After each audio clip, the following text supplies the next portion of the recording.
Hello all, welcome to our first session of Principles and Practices of Accounting for CA and CMA Foundation students. നമ്മളിപ്പോൾ ആദ്യത്തെ സെഷനാണ് അക്കൗണ്ട്സിൽ എടുക്കാൻ പോകുന്നത്.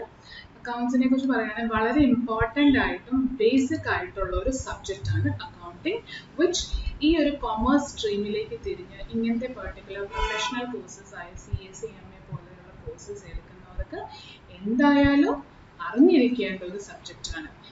ഇങ്ങനെ ഒരു professional course അല്ലെങ്കിൽ പോലും കൊമേഴ്സ് എന്ന് പറയുന്ന ഒരു ബാക്ക്ഗ്രൗണ്ടിലേക്ക് നമ്മൾ തിരിയുകയാണെങ്കിൽ അതിൻ്റെ ബേസിക്, അതിൻ്റെ മെയിൻ എലമെന്റ് എന്ന് പറയുന്നത് തന്നെ അക്കൗണ്ടിങ് എന്ന് പറയുന്ന ഒരു സബ്ജക്റ്റാണ്. അതാണ് അതിൻ്റെ ബാക്ക് ബോൺ എന്ന് വേണമെങ്കിൽ പറയാം ഒരർത്ഥത്തിൽ. അതിൽ നിന്നാണ് പല സബ്ജക്ട്സും ഇന്റർലിങ്ക്ഡ് ആയിട്ടൊക്കെ നമ്മൾ പഠിക്കാൻ പോകുന്നത്. So accounting is very relevant for you. And exam point of വ്യൂവിൽ നിങ്ങളുടെ എല്ലാ സ്റ്റേജസിലും, ഫൗണ്ടേഷൻ, ഇന്റർമീഡിയറ്റ്, ഫൈനൽ എല്ലാ സ്റ്റേജസിലും വരുന്ന ഒരു സബ്ജക്റ്റ് കൂടിയാണ്. അപ്പോൾ തന്നെ നിങ്ങൾക്ക് അതിൻ്റെ ഇമ്പോർട്ടൻസ് മനസ്സിലാകും അല്ലേ?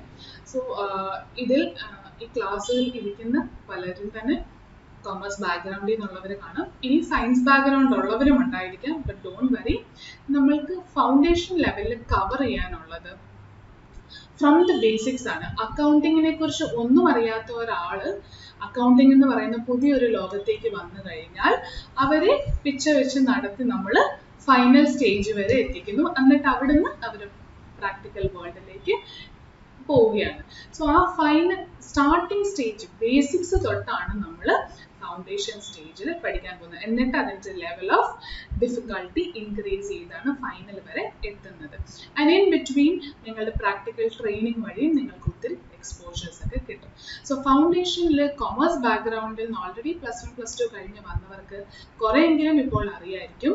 പക്ഷേ ഫൗണ്ടേഷൻ ലെവലിൽ we will again B covering that basics from scratch. So science background students ഒട്ടും വറി ചെയ്യേണ്ട കാര്യമില്ല. ആ ബേസിക് തൊട്ട് പഠിപ്പിക്കുമ്പോൾ നിങ്ങൾക്ക് ഇതൊക്കെ മനസ്സിലാകാവുന്നതേ ഉള്ളൂ.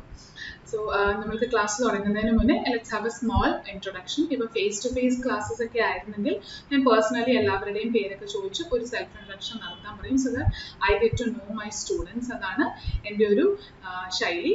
But unfortunately because of the pandemic happening around us, we are not able to do a face-to-face class. അല്ല, അപ്പോൾ നമുക്ക് ഇങ്ങനെ ഒരു റെക്കോർഡഡ് മീഡിയത്തിൽ കൂടി മാത്രമേ ഈ ക്ലാസ്സസ് ഒക്കെ കണ്ടു ചെയ്യാൻ പറ്റുള്ളൂ. പക്ഷേ I hope that you all want to at least know who is the faculty or who is the person teaching you. So let's start with a small introduction myself. I am Seena. I'm a chartered accountant. Initially, after clearing CA, I was into job employment എന്ന് പറയാം. അത് കഴിഞ്ഞ് marriage I shifted back to Kerala. I'm settled in Alapi, currently into practice, and I'm also teaching accounts at all the 3 levels. So that's an introduction, and later on if we get a chance to have a face-to-face meeting, we'll definitely catch up and know all of it.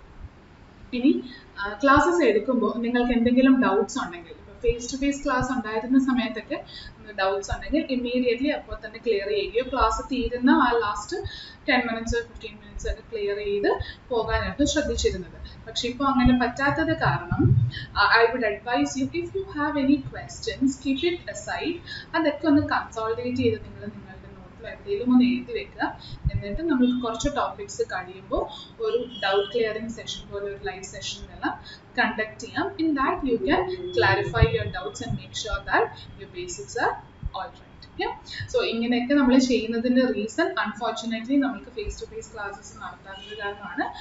If that is possible at any time in future, we will ensure that doubt clearing ഒക്കെ പെട്ടെന്ന് നടക്കും.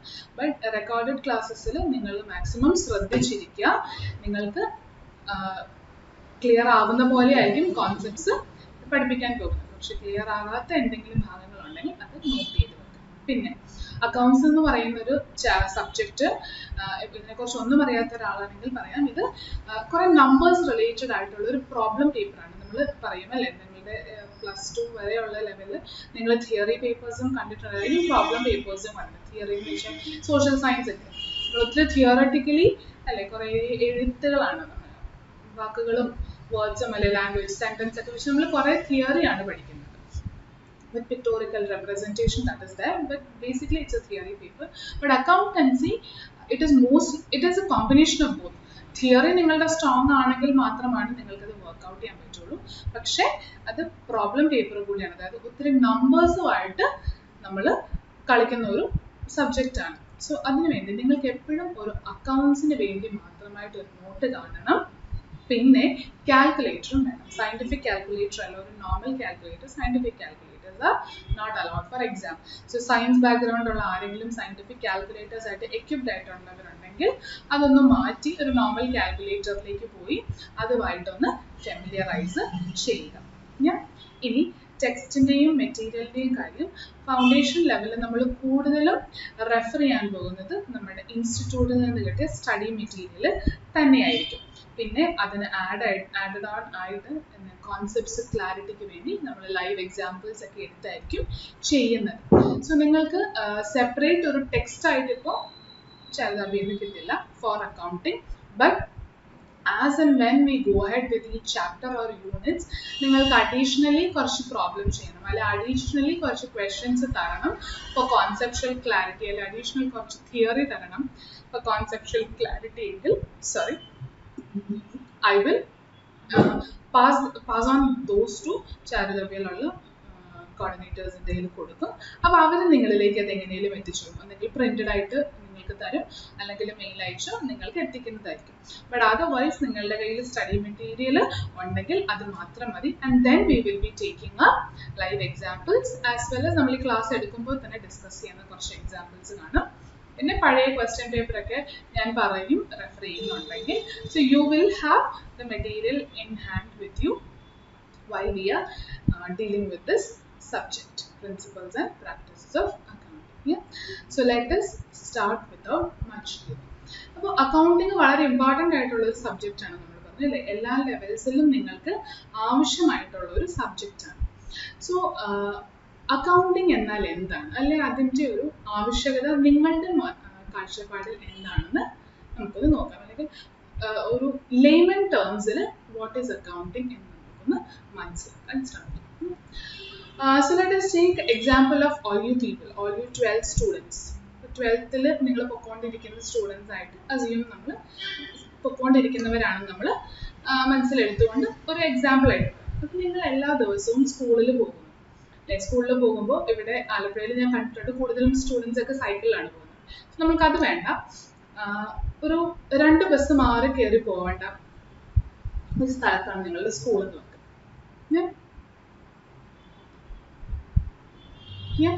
2 bus കയറി പോകണം. അതായത് നിങ്ങളുടെ വീട്ടിൽ നിന്ന് എല്ലാ ദിവസവും നിങ്ങൾ സ്കൂളിലേക്ക് എത്തുന്നത് ബസ്സിലാണ്. കുറച്ച് നിങ്ങളുടെ വീട്ടിൽ നിന്ന് ബസ് സ്റ്റോപ്പിലേക്ക് കുറച്ച് നടക്കണം. അവിടുന്ന് 2 ബസ് മാറി കയറിയാണ് നിങ്ങൾ സ്കൂളിൽ എത്തുന്നതെന്ന് വിചാരിക്കാം. അപ്പൊ ബസ്സിൽ പോകുമ്പോൾ ഫ്രീ ആയിട്ടായിരിക്കുമോ നിങ്ങൾ കൊണ്ടുപോകുന്നത്? അല്ല, നിങ്ങൾ അവർക്ക് കുറച്ച് കാശ് കൊടുക്കണം. അല്ലെ, നിങ്ങൾ +2 പഠിക്കുന്ന സ്റ്റുഡൻസ് ആണ്, അല്ലെ, വരുമാനമൊന്നും ഇല്ലാത്ത ആൾക്കാരാണ്. നിങ്ങളുടെ വീട്ടിൽ നിങ്ങളുടെ അച്ഛനും അമ്മയ്ക്കും ആയിരിക്കും വരുമാനം, അവരുടെ കയ്യിലാണ് കാശും ഉണ്ടാവുക. അപ്പൊ നിങ്ങൾക്ക് ബസ്സിൽ കയറി സ്കൂളിൽ എത്തണമെങ്കിൽ കാശ് കിട്ടണം. അല്ലെ, ആര് കാശ് തരണം? നമ്മുടെ പേരൻസ് നമ്മൾക്ക് കാശ് തരണം, വേണ്ടേ? നമുക്ക് ഈ പേരൻസ് ക്യാഷ് തരാണ് എല്ലാ ദിവസവും. ഇനി imagine I have studied in a different location. So അവിടെയൊക്കെ പ്രൈവറ്റ് ബസ്സസും KSRTC ബസ്സൊക്കെ വളരെ കുറവാണ്, പ്രൈവറ്റ് ബസ്സസ് ആണ്. അപ്പോൾ അവിടെ ഒരു ST എന്ന് പറയുന്ന ഒരു സംഭവം ഉണ്ട്. I hope it is there even here. എനിക്ക് ഇവിടുത്തെ അങ്ങനെ കറക്റ്റായിട്ട് അറിയില്ല, അതുകൊണ്ടാണ് ഞാൻ പഠിച്ച ലൊക്കേഷൻ വെച്ചിട്ട് പറഞ്ഞത്. ST if it is there you can relate it easily. അതായത് സാധാരണ ഒരു അഡൽട്ട് ആയിട്ട് സ്കൂളിൽ പോകാത്ത ഒരാൾ ജനറലി നമ്മളിപ്പോൾ എങ്ങോട്ടേലും പോകുമ്പോൾ യാത്ര ചെയ്യുന്നത് 10 രൂപയ്ക്കാണെങ്കിൽ സ്റ്റുഡൻസിന് ഒരു കൺസെഷൻ കിട്ടും, 1 രൂപയോ 2 രൂപയോ അങ്ങനെ. അതിന് കൺസെഷൻ നമ്മുടെ ആ യൂണിഫോം വേണം, അല്ലെങ്കിൽ നിങ്ങളുടെ ബാഗൊക്കെ ആയിട്ട് നിങ്ങൾ സ്കൂളിലേക്ക് പോവുകയാണെങ്കിലാണ് അവരെ കൺസെഷൻ തരുന്നത്. അപ്പോൾ നിങ്ങൾക്ക് ആ കൺസെഷനിൽ പോയി വരണമെങ്കിൽ ഞാൻ കുറച്ച് റാൻഡം നമ്പേഴ്സ് ഒക്കെ എടുക്കുന്നതേ ഉള്ളൂ. ഇൻ റിയാലിറ്റി ഇതൊന്നും ആയിരിക്കില്ല ഇപ്പോൾ. സോ അതുമായിട്ട് നിങ്ങൾ കമ്പയർ ആയിട്ട് നമുക്ക് മനസ്സിലാക്കാൻ വേണ്ടി നമ്മളൊന്ന് പറഞ്ഞു പോകും. അപ്പോൾ ഇമാജിൻ 2 രൂപയാണ് നിങ്ങൾക്ക് 2 ബസ്സിലും കൂടെ വേണ്ടത്. ഒരു സൈഡിലേക്ക് പോകാൻ സ്കൂളിലേക്ക് പോവാൻ 2 രൂപ വേണം. അപ്പോൾ ഒരു ബസ്സിന് 1 രൂപയാണ് ST വരുന്നത്. അതായത് കൺസെഷൻ വെച്ചിട്ട് 1 രൂപ വീതം കൊടുക്കണം. അങ്ങനെ 2 രൂപ സ്കൂൾ വരെ എത്താൻ വേണം. സ്കൂളിൽ നിന്ന് തിരിച്ച് വീട്ടിലേക്ക് എത്താനും ഇതേ 2 രൂപ നിങ്ങൾക്ക് വേണമല്ലോ. ഇനി സ്കൂളിലേക്ക് നിങ്ങൾ പോവുകയാണ്, +2 സ്റ്റുഡൻസ് ആണ് അല്ലേ. നിങ്ങൾ സ്കൂളിലേക്ക് പോകുമ്പോൾ നിങ്ങൾ പെന്നും ബുക്കും നോട്ടും ഒക്കെ ആയിട്ടാണ് പോകുന്നത്. പക്ഷെ അവിടെ ചെന്ന് കഴിയുമ്പോൾ ആണ് നിങ്ങൾ റിയലൈസ് ചെയ്യുന്നത് നിങ്ങളുടെ ഏതൊരു ബുക്ക് തീർന്നു, അക്കൗണ്ട്സിൻ്റെ ബുക്ക് തീർന്നു എന്ന് വെക്കാം. നിങ്ങളൊരു പുതിയ ബുക്ക് വാങ്ങിക്കണം അല്ലേ. അത് സ്കൂളിൽ പലയിടത്തും സ്റ്റേഷനറി ചെറിയ ഔട്ട്ലെറ്റ്സ് പോലെ സ്കൂളിനുള്ളിൽ തന്നെ കാണും. അല്ലെങ്കിൽ ഈ ക്യാൻറ്റീൻ എന്ന് പറയുന്ന ഒരു സംഭവമാണ് അല്ലേ. ക്യാൻറ്റീനായിട്ട് ഫുഡാണ് ക്യാൻറ്റീനിൽ ജനറലി കിട്ടുന്നത്. പക്ഷെ ഫുഡ് മാത്രമല്ല, കുറച്ച് സ്റ്റേഷനറി ഐറ്റംസും ഈ സ്കൂളിലൊക്കെ പ്രൊവൈഡ് ചെയ്യുന്നത് കാണും ക്യാൻറ്റീൻസിൽ. അങ്ങനെ പ്രൊവൈഡ് ചെയ്യുന്നതിൻ്റെ ഒരു റീസൺ എന്താണ്, നിങ്ങൾ വെളിയിൽ സ്കൂൾ കോമ്പൗണ്ടിനുള്ളിൽ കയറി കഴിഞ്ഞാൽ 4 മണിക്ക് സ്കൂൾ ബെൽ അടിക്കുന്നത് വരെ നിങ്ങൾ വെളിയിൽ പോകാൻ പാടില്ല. അതാണ് അതിൻ്റെ ഒരു റീസൺ. അപ്പോൾ വെളിയിൽ കടകൾ ഉണ്ടെങ്കിലും ഇപ്പോൾ സ്കൂളിനുള്ളിൽ തന്നെ ചെറിയൊരു സ്റ്റേഷനറി ഔട്ട്ലെറ്റോ അല്ലെങ്കിൽ ക്യാൻറ്റീനോടനുബന്ധിച്ച് തന്നെ ഒരു സ്റ്റേഷനറി ഔട്ട്ലെറ്റോ കണ്ടെന്നിരിക്കും. അപ്പോൾ അവിടെ നിന്ന് നിങ്ങൾക്ക് ഒരു ബുക്ക് വേണ്ടി വരും അക്കൗണ്ടൻസി എഴുതാൻ. ഒന്നെങ്കിൽ വരയിട്ടതോ വരയില്ലാത്തതോ, അതൊരു 20 രൂപയുടെ ബുക്കാണ് വെക്കുക. അപ്പോൾ ഈ ബുക്ക് എല്ലാ ദിവസവും വേണ്ടി വരുമോ? അക്കൗണ്ടൻസിയുടെ 200 പേജിന്റെ ബുക്ക് ഒരു ദിവസം വാങ്ങിച്ചു കഴിഞ്ഞാൽ അന്ന് തന്നെ തീർന്നു പോകും? ഇല്ല, വല്ലപ്പോഴും അല്ലേ, കുറെ നാളുകൾക്ക് ശേഷം തീർന്നു പോകുന്ന ഒരു സംഭവമാണ്. പക്ഷെ ഇങ്ങനൊരു എമർജൻസി സിറ്റുവേഷനും ഉണ്ടായിരിക്കും അല്ലെ. അപ്പൊ സ്കൂളിലേക്ക് പോവാൻ എത്ര രൂപ നിങ്ങളുടെ കയ്യിൽ വേണം? 2 രൂപ വേണം. സ്കൂളിൽ നിന്ന് തിരിച്ചു വീട്ടിലേക്ക് വരാൻ 2 രൂപ കൺസെഷൻ ബസ്സിന് കൊടുക്കാനുള്ളതാണ്. അപ്പൊ 4 രൂപ ബസ്സിന് വേണം. അപ്പൊ നിങ്ങളുടെ പേരൻസ് ഈ 4 രൂപ മാത്രമായിരിക്കും നിങ്ങൾക്ക് തന്നുവിടാൻ പോകുന്നത്? അല്ല. ഞാൻ പറഞ്ഞതുപോലെ നിങ്ങൾ സ്കൂളിൽ ചെന്ന് കഴിഞ്ഞപ്പോഴാണ് കാണുന്നത് നിങ്ങളുടെ ഒരു ബുക്ക് തീർന്നു, അടുത്ത പീരീഡ് അക്കൗണ്ട്സ് പീരീഡ് ആണ്. അപ്പൊ നിങ്ങൾക്ക് വീണ്ടും ഒരു ബുക്ക് വേണം, എന്നാൽ മാത്രമേ മാമോ അല്ലെങ്കിൽ സാറോ വന്ന് പഠിപ്പിക്കുന്നതൊക്കെ എഴുതിയെടുക്കാൻ പറ്റുള്ളൂ. അപ്പൊ അത് ബുക്ക് ഒരെണ്ണം തൊട്ടടുത്തിരിക്കുന്ന ഫ്രണ്ട്സിനോട് പുതിയ ബുക്ക് ഉണ്ടോ എന്ന് ചോദിച്ചാൽ അതൊന്നും അവരുടെ കയ്യിൽ കാണണമെന്ന് നിർബന്ധമില്ല. ഉണ്ടെങ്കിൽ അവർ തന്നിരിക്കാം, തന്നില്ലെന്നിരിക്കാം. ഇപ്പൊ ഇല്ലാന്ന് തന്നെ വെക്കുക. അപ്പൊ നിങ്ങൾക്ക് ഒരു പുതിയ ബുക്ക് വാങ്ങിക്കേണ്ടി വന്നെന്നിരിക്കും. അപ്പൊ 4 രൂപ മാത്രം കൊടുത്തു വിട്ട് അത് നടക്കും? ഇല്ല, കുറച്ച് പൈസയും കൂടെ എക്സ്ട്രാ കൊടുക്കേണ്ടി വരും. ഇനി ഈ ബുക്കിന് മാത്രമല്ല, ചിലപ്പോൾ നിങ്ങൾ സ്കൂളിൽ ചെന്ന് കഴിഞ്ഞാൽ ഭക്ഷണമൊക്കെ ഉണ്ടാക്കി തന്നിട്ടുണ്ട്, പക്ഷെ ഒരു 3 മണിയൊക്കെ ആയപ്പോൾ ഒരു ബ്രേക്കിന്റെ സമയമായപ്പോൾ വിശന്നു. അപ്പോൾ ഫ്രണ്ട്സിൻ്റെ കൂടെ പോയി ക്യാൻറ്റീനിൽ പോയി എന്തെങ്കിലും ഒരു സ്നാക്ക് കഴിക്കണം. അതൊരു 5 രൂപയുടെ എന്തെങ്കിലും ഒരു സ്നാക്ക്. അപ്പോൾ നിങ്ങളുടെ പേരൻസ് നിങ്ങളുടെ കയ്യിൽ വെറും ഈ ട്രാൻസ്പോർട്ടേഷൻ ഉള്ള ഒരു എമൗണ്ട് ആയിരിക്കില്ല തന്നുവിടാൻ പോകുന്നത്. ഇമാജിൻ നമുക്കൊരു 50 രൂപ എല്ലാ ദിവസവും കിട്ടുന്നുണ്ട്. ആദ്യത്തെ ദിവസം 50 രൂപ പേരൻസ് പോകാൻ നേരത്ത് എന്നോട് പറഞ്ഞു, മോനെ 50 രൂപ കയ്യിൽ വെച്ചോ, ചില്ലറയും തരും. ഈ 50 രൂപയിൽ 10 രൂപ ചില്ലറയായിട്ട്, അതായത് ബസ്സിനൊക്കെ കൊടുക്കാൻ വേണ്ടി ചില്ലറയും തരും. ബാക്കി നിങ്ങൾക്ക് എന്തെങ്കിലും ആവശ്യങ്ങൾ വരികയാണെങ്കിൽ അതിനും വേണ്ടി സൂക്ഷിച്ചോളാൻ പറഞ്ഞ് നമ്മുടെ കയ്യിൽ തരും. അപ്പം നമ്മൾ സ്കൂളിലേക്ക് പോകുന്നു, 2 രൂപ അങ്ങോട്ടേക്ക് കൊടുത്തു, ബാക്കി നിങ്ങളുടെ കയ്യിലുണ്ട്. സ്കൂളിൽ ചെന്ന് കഴിഞ്ഞപ്പോൾ ഒരു ബുക്ക് വാങ്ങിക്കേണ്ടി വന്നു. അപ്പം നിങ്ങളുടെ കയ്യിൽ പൈസ ഉള്ളാതെ നിങ്ങൾ ആ ബുക്കും വാങ്ങിച്ചു. കുറച്ച് കഴിഞ്ഞപ്പോൾ നിങ്ങൾക്ക് ബ്രേക്കിന്റെ സമയത്ത് വിശന്നു, നിങ്ങൾ ക്യാൻറ്റീനിൽ പോയി ഒരു സ്നാക്ക് കഴിച്ചു, പഴംപൊരിയോ അങ്ങനെ എന്തെങ്കിലും ഒന്ന് കഴിച്ചിട്ട് നിങ്ങൾ തിരിച്ച് അടുത്ത പീരീഡിലേക്ക് കയറി. എന്നിട്ട് സ്കൂള് വിട്ട് തിരിച്ച് വീട്ടിലേക്ക് വരാൻ വീണ്ടും നിങ്ങളുടെ കയ്യിൽ നിന്ന് 2 രൂപ പോയി. ഇനി തിരിച്ച് വീട്ടിലെത്തിയപ്പോൾ നിങ്ങളുടെ കയ്യിൽ 1 രൂപയാണ് ബാലൻസ് ഉള്ളത്. തിരിച്ച് വീട്ടിലെത്തിയപ്പോൾ 1 രൂപ മാത്രമാണ് ഉള്ളത്. ഇത് നിങ്ങൾ പറഞ്ഞില്ല, നിങ്ങളുടെ പാൻറ്റിന്റെയോ സ്കേർട്ടിന്റെയോ ഒക്കെ പോക്കറ്റിൽ നിങ്ങൾ അങ്ങനെ വെച്ചിരിക്കുകയാണ്. ഇതെല്ലാം ചിലവാക്കിയിട്ട് നിങ്ങൾ വീട്ടിൽ 1 രൂപ. അപ്പൊ ഈ പേരൻസ് എല്ലാ ദിവസവും 50 രൂപ തരണമെന്ന് നിർബന്ധമില്ല അല്ലേ. കാരണം എല്ലാ ദിവസവും ശരിക്കും ബസ്സിന് പോകാൻ എത്ര നമുക്ക് ആവശ്യമുള്ളൂ? 4 രൂപ മാത്രം. പിന്നെ അതിന്റെ കൂടെ നമുക്ക് കുറച്ച് അഡീഷണൽ എമൗണ്ട് തന്നാണ് എന്തെങ്കിലും ഒരു അത്യാവശ്യം വന്നാൽ ചെലവാക്കാൻ വേണ്ടി. പക്ഷെ എല്ലാ ദിവസവും 50 രൂപ എടുത്ത് തന്നോണ്ടിരിക്കുവോ? ഇല്ല. ഞാൻ ജനറലി പേരൻസ് അങ്ങനെ ചെയ്യാറില്ല. But I don't know how it happens in your cases. But let's assume കുറച്ച് സ്ട്രിക്റ്റ് ആയിട്ട് എല്ലാ ദിവസവും അധികം പൈസ ഒന്നും കൊടുത്തുവിടാം. അത് ആവശ്യത്തിനുള്ള പൈസ മാത്രം. പൈസ കൊടുത്തു വിടുന്നില്ലെങ്കിൽ ആവശ്യത്തിനുള്ള പൈസ മാത്രം കൊടുത്ത് നിങ്ങളെ സ്കൂളിലേക്ക് വിട്ട് ഒരു ഡിസിപ്ലിന് വളർത്തിക്കൊണ്ട് വളർത്തുകയാണ് പേരൻസ് എന്ന് വെച്ചിട്ട്. സോ അങ്ങനെ നിങ്ങൾക്ക് എല്ലാ ദിവസവും 50 അല്ല, ആഴ്ചയിൽ ഒന്നാണ് 50 രൂപ വെച്ച് തരുന്നതെന്ന് വെക്കാം. ഒരാഴ്ചയ്ക്ക് വേണ്ടി 50 രൂപ. സോ അതിനുള്ളിൽ നിങ്ങൾക്ക് നിങ്ങളുടെ ചെലവാണ്. പക്ഷെ എന്ത് സംഭവിച്ചു? മൺഡേ സ്കൂളിൽ പോയി 50 രൂപ രാവിലെ എണീറ്റ് പേരൻസ് തന്നാണ്. തിരിച്ചു വന്നപ്പോൾ എത്ര രൂപയുള്ളൂ? 1 രൂപ. ഇനി അടുത്ത മൺഡേയിലാണ്, ഒരാഴ്ച കഴിയുമ്പോഴാണ് അമ്മ വന്ന് അടുത്ത 50 രൂപ തരുന്നത് അല്ലേ. പക്ഷേ ട്യൂസ്ഡേ, മൺഡേ കഴിഞ്ഞു, ട്യൂസ്ഡേ രാവിലെ എണീറ്റ് പോക്കറ്റിൽ തപ്പിയപ്പോഴാണ് എത്ര രൂപയെ ബാക്കിയുള്ളൂ? 1 രൂപയെ ബാക്കിയുള്ളൂ. പക്ഷെ നിങ്ങൾക്ക് സ്കൂൾ വരെ പോയി തിരിച്ചെത്തണമെങ്കിൽ എത്ര രൂപ മിനിമം വേണം? 4 രൂപ ബസ്സിന് തന്നെ വേണം.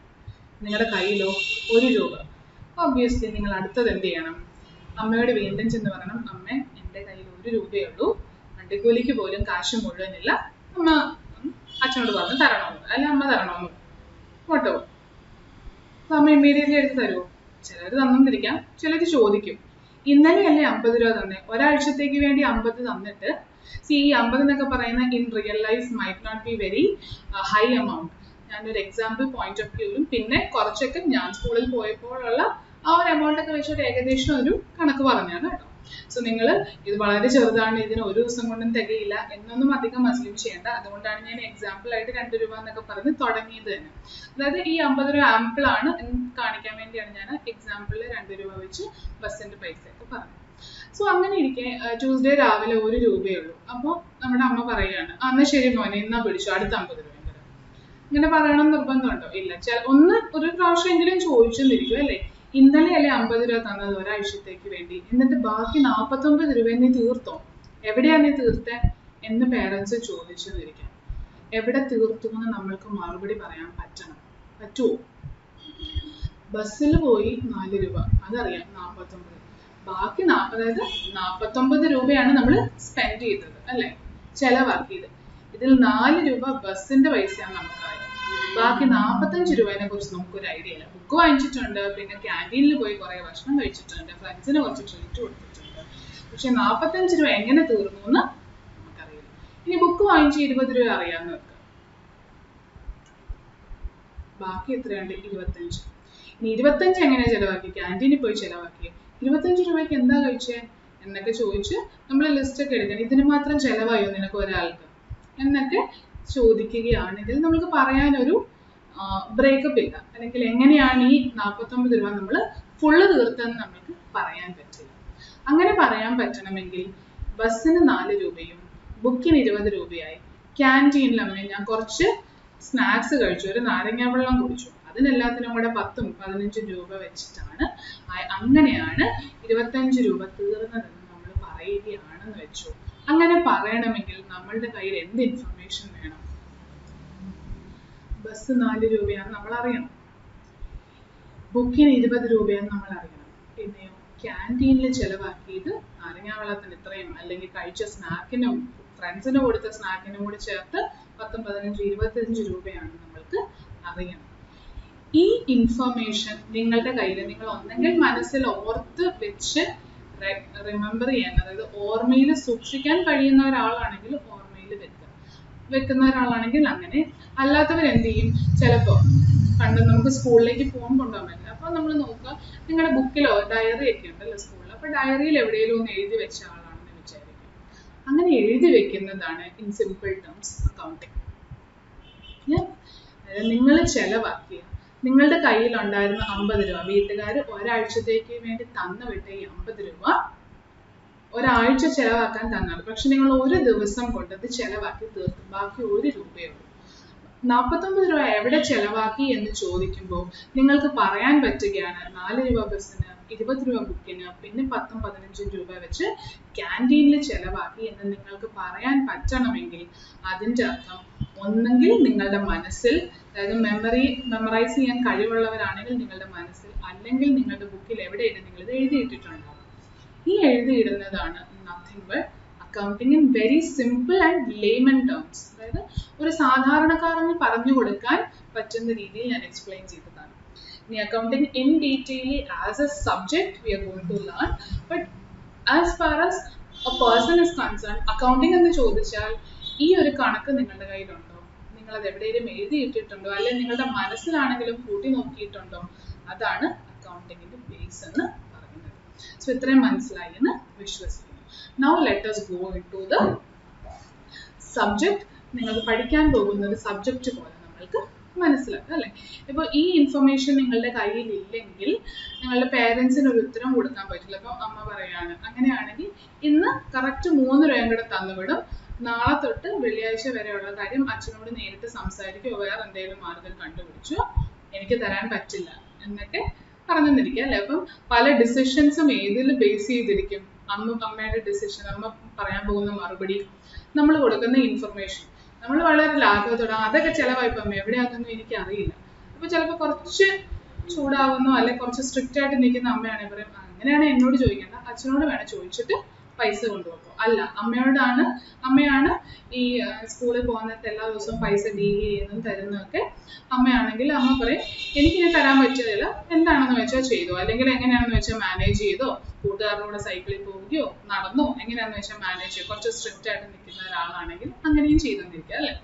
അപ്പോൾ ഇങ്ങനെ ഒരു കണക്കില്ലെങ്കിൽ എന്ത് സംഭവിക്കും? നിങ്ങൾക്ക് നിങ്ങളുടെ അമ്മയുടെ മുന്നിൽ അല്ലെങ്കിൽ നിങ്ങളുടെ പേരൻസിന്റെ, ഇപ്പൊ നിങ്ങളുടെ പേരൻസ് തന്നെയല്ല, ഇപ്പൊ പേരൻസ് വിദേശത്തൊക്കെ വർക്ക് ചെയ്യുന്നവരോ അല്ലെങ്കിൽ വേറെ വെളിനാട്ടിൽ വർക്ക് ചെയ്യുന്നവര്, നിങ്ങൾ നിങ്ങളുടെ ഗ്രാൻഡ് പേരൻസിന്റെയോ കസിൻസിന്റെ ഒക്കെ കൂടെ നിൽക്കുന്നവരാണെങ്കിൽ നിങ്ങളുടെ മുതിർന്ന ആൾക്കാർ, ഞാൻ പേരൻസ് ഒരു എക്സാമ്പിൾ ആയിട്ട് പറഞ്ഞു, നിങ്ങളുടെ മുതിർന്നവര്, നിങ്ങളുടെ ഗാർഡിയൻ ആയിട്ട് നിൽക്കുന്ന ആളോട് അടുത്ത ചെലവിന് വേണ്ടിയുള്ള പൈസ ചോദിക്കാൻ പറ്റണമെങ്കിൽ നിങ്ങൾ അവർക്ക് കറക്റ്റ് ആയിട്ട് ഇൻഫർമേഷൻ കൊടുക്കാൻ പറ്റണം അല്ലെ.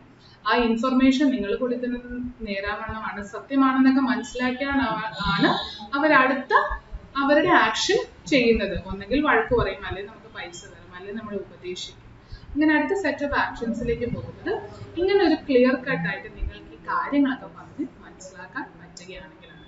അപ്പൊ അങ്ങനെ പറഞ്ഞ് മനസ്സിലാക്കാൻ പറ്റണമെങ്കിൽ ഒന്നുകിൽ നിങ്ങളുടെ മനസ്സിൽ അല്ലെങ്കിൽ നിങ്ങളുടെ ബുക്കിൽ എവിടെയെങ്കിലും നിങ്ങളിത് എഴുതി ഒന്ന് കുറിച്ചെങ്കിലും വെക്കണം, ഇത്രയൊക്കെ ചെലവായിട്ട് നടക്കും.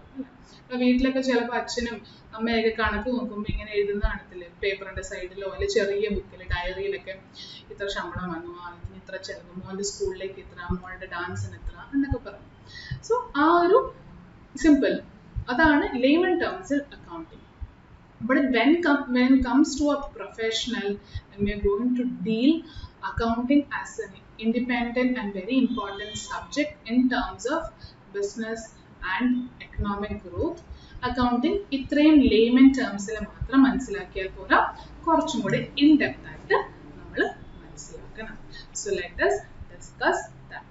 ഇനി നിങ്ങൾക്ക് പഠിക്കാനുള്ള സബ്ജക്റ്റുകളിൽ ഏറ്റവും ആദ്യം പറയുന്ന സബ്ജക്റ്റ് എന്ന് പറയുന്നത് തിയററ്റിക്കൽ ഫ്രെയിംവർക്ക് ആണ്. ഫ്രെയിംവർക്ക് എന്ന് വെച്ചാൽ എന്താണ്? ഒരു ഫ്രെയിമിനുള്ളിൽ അക്കൗണ്ടിങ് എന്ന് പറയുന്ന വളരെ വാസ്റ്റ് ആയിട്ടുള്ള ഒരു സബ്ജക്റ്റ്, അതിൻ്റെ ഒരു ഫ്രെയിം കാണും അല്ലെ. നമ്മളൊരു ഫോട്ടോ ഫ്രെയിം എന്നൊക്കെ പറയും. ഒരു ഫോട്ടോ ഫ്രെയിം എന്തിനാണ് നമ്മൾ വെക്കുന്നത്? ആ ഫോട്ടോ ഫ്രെയിമിനുള്ളിൽ ഒതുക്കി നല്ല ഭംഗിക്ക് നമ്മൾ എവിടെയെങ്കിലും തൂക്കിയിടുകയോ അല്ലെങ്കിൽ ടേബിളിൽ എവിടെയെങ്കിലും ഡിസ്പ്ലേ ചെയ്യുകയോ ചെയ്യും അല്ലെ. അപ്പൊ ആ ഫ്രെയിം വർക്കിനുള്ളിൽ നിന്നുകൊണ്ടാണ്, അല്ലെങ്കിൽ ആ ഫ്രെയിമിനുള്ളിലാണ് നമ്മളുടെ ഈ ഫോട്ടോ നിൽക്കുന്നത്. അതേപോലെ ആ ഒരു രീതിയിൽ മനസ്സിലാക്കാൻ ശ്രമിക്കുക. അക്കൗണ്ടിങ് എന്ന് പറയുന്ന സബ്ജക്റ്റിന് ഒരു ഫ്രെയിം വർക്ക് ഉണ്ട്, അതായത് ഒരു നിശ്ചിതമായ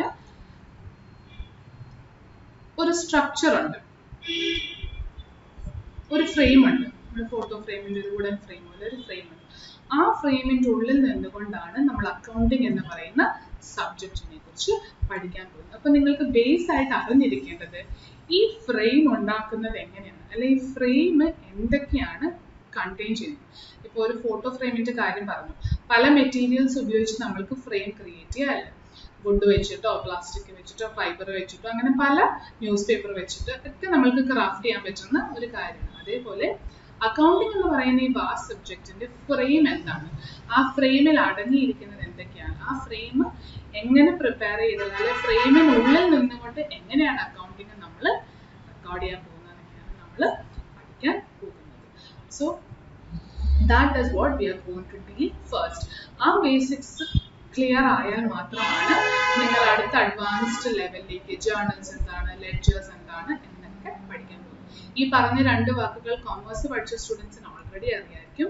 സയൻസിൽ നിന്ന് വന്നവർ പുതുതായിട്ട് കേൾക്കുന്നതാണെങ്കിലും ഡോണ്ട് വറി, ബേസിക്സ് തൊട്ട് നമ്മൾ പോയി കഴിഞ്ഞിട്ടാണ്, ബേസിക്സ് ധറവാക്കി കഴിഞ്ഞിട്ടാണ് നമ്മൾ ജേർണൽ, ലെഡ്ജർ എന്നൊക്കെ പറയുന്ന കൊമേഴ്സ് റിലേറ്റഡ് അക്കൗണ്ടിങ് ടെർമിനോളജീസിലേക്ക് പോകുന്നത്.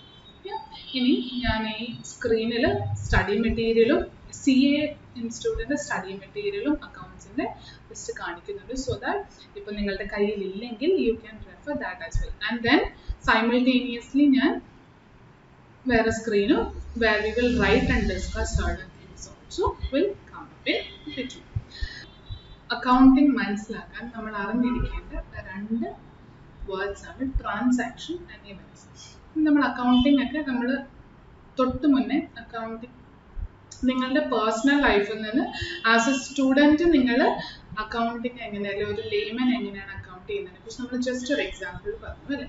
പക്ഷേ ഇനി നമ്മൾ അക്കൗണ്ടിങ് എന്ന് പറയുന്ന സബ്ജക്റ്റ് പഠിക്കാൻ പോകുന്നത് ഒരു ബിസിനസ് ചെയ്താൽ, അതായത് നിങ്ങൾ എല്ലാവരും ബിസിനസ് മാനോ ബിസിനസ് വുമൺ ആണെങ്കിൽ ആ ബിസിനസ്സിൽ എങ്ങനെയാണ് അക്കൗണ്ട്സിന്റെ പ്രാധാന്യം, അല്ലെങ്കിൽ എങ്ങനെയാണ് ആ ബിസിനസ്സിന് അക്കൗണ്ട്സ് എന്ന് പറയുന്ന സബ്ജക്റ്റിന്റെ ബെനിഫിറ്റ്സ് ഉണ്ടാവുന്നത്, എങ്ങനെയാണ് ആ ബിസിനസ് നമ്മളോട് കമ്മ്യൂണിക്കേറ്റ് ചെയ്യുന്നത് through the language of accounts ആണ് നമ്മൾ പഠിക്കാൻ പോകുന്നത്. സോ അതിലാണ് നമ്മൾ അറിഞ്ഞിരിക്കേണ്ടത് transactions and events. Business point of വ്യൂവിൽ നമ്മൾ ഓരോരുത്തരും ചെയ്യുന്ന ഓരോ activity individual ആക്ടിവിറ്റിയാണ് transaction.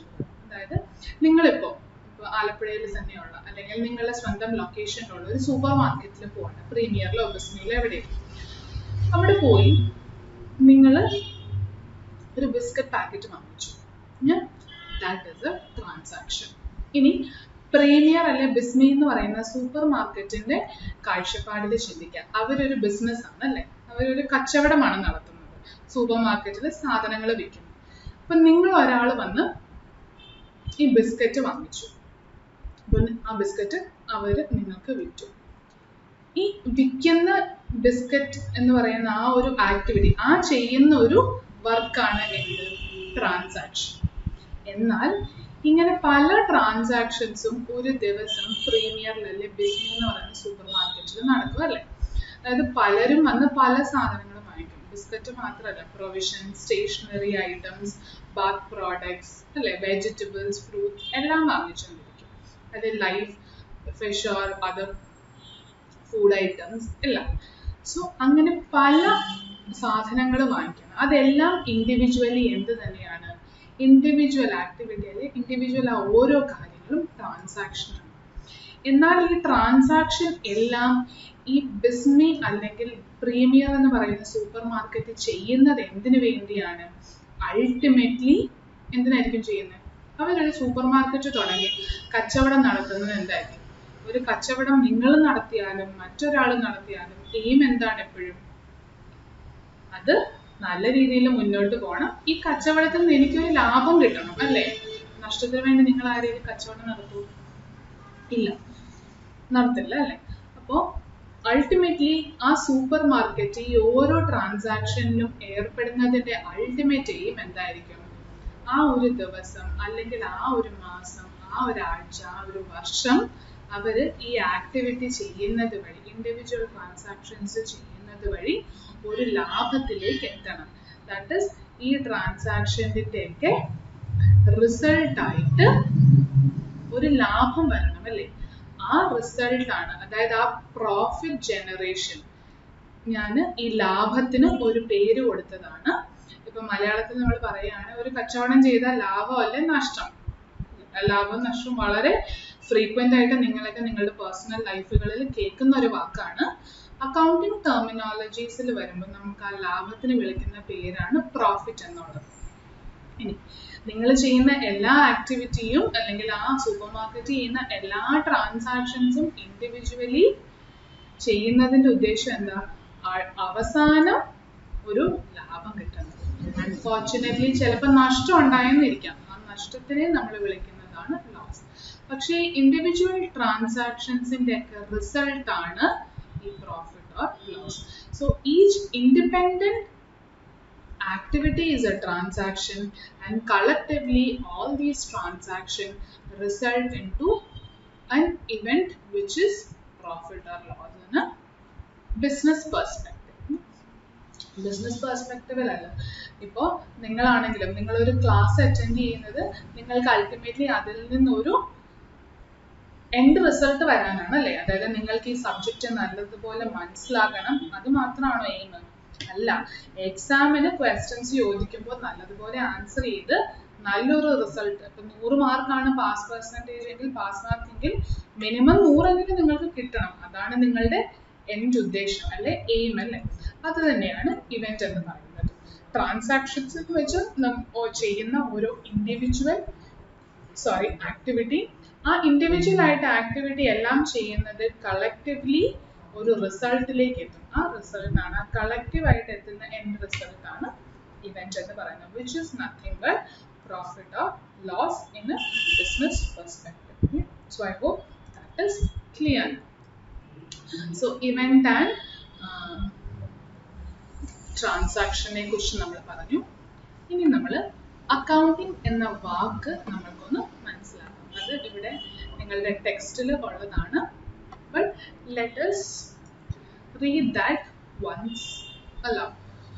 Accounting is the art of recording, classifying and summarizing in a significant manner and in terms of money, transactions and events which are in part at least of a financial character and interpreting the result thereof. ഓരോന്നായിട്ട് നമുക്ക് അതിനെക്കുറിച്ച് discuss ചെയ്യും. Accounting എന്ന വാക്കിന്റെ അർത്ഥമാണ് ഇവിടെ ആദ്യം നമ്മൾ പറയുന്നത്. ഇറ്റ് ഈസ് എൻ ആർട്ട്, ഒരു കലയാണ്. നിങ്ങൾ വരയ്ക്കാൻ കഴിവുള്ളവരുണ്ട്, പാടാൻ കഴിവുള്ള, അതൊക്കെ ഒരു ആർട്ടാണ് അല്ലേ? നിങ്ങളുടേതായ രീതിയിൽ നിങ്ങളോട് ഇപ്പോൾ ഒരു പൂവിന്റെ പടം വരയ്ക്കാൻ പറയുകയാണെങ്കിൽ, one can draw hibiscus, another person can draw rose.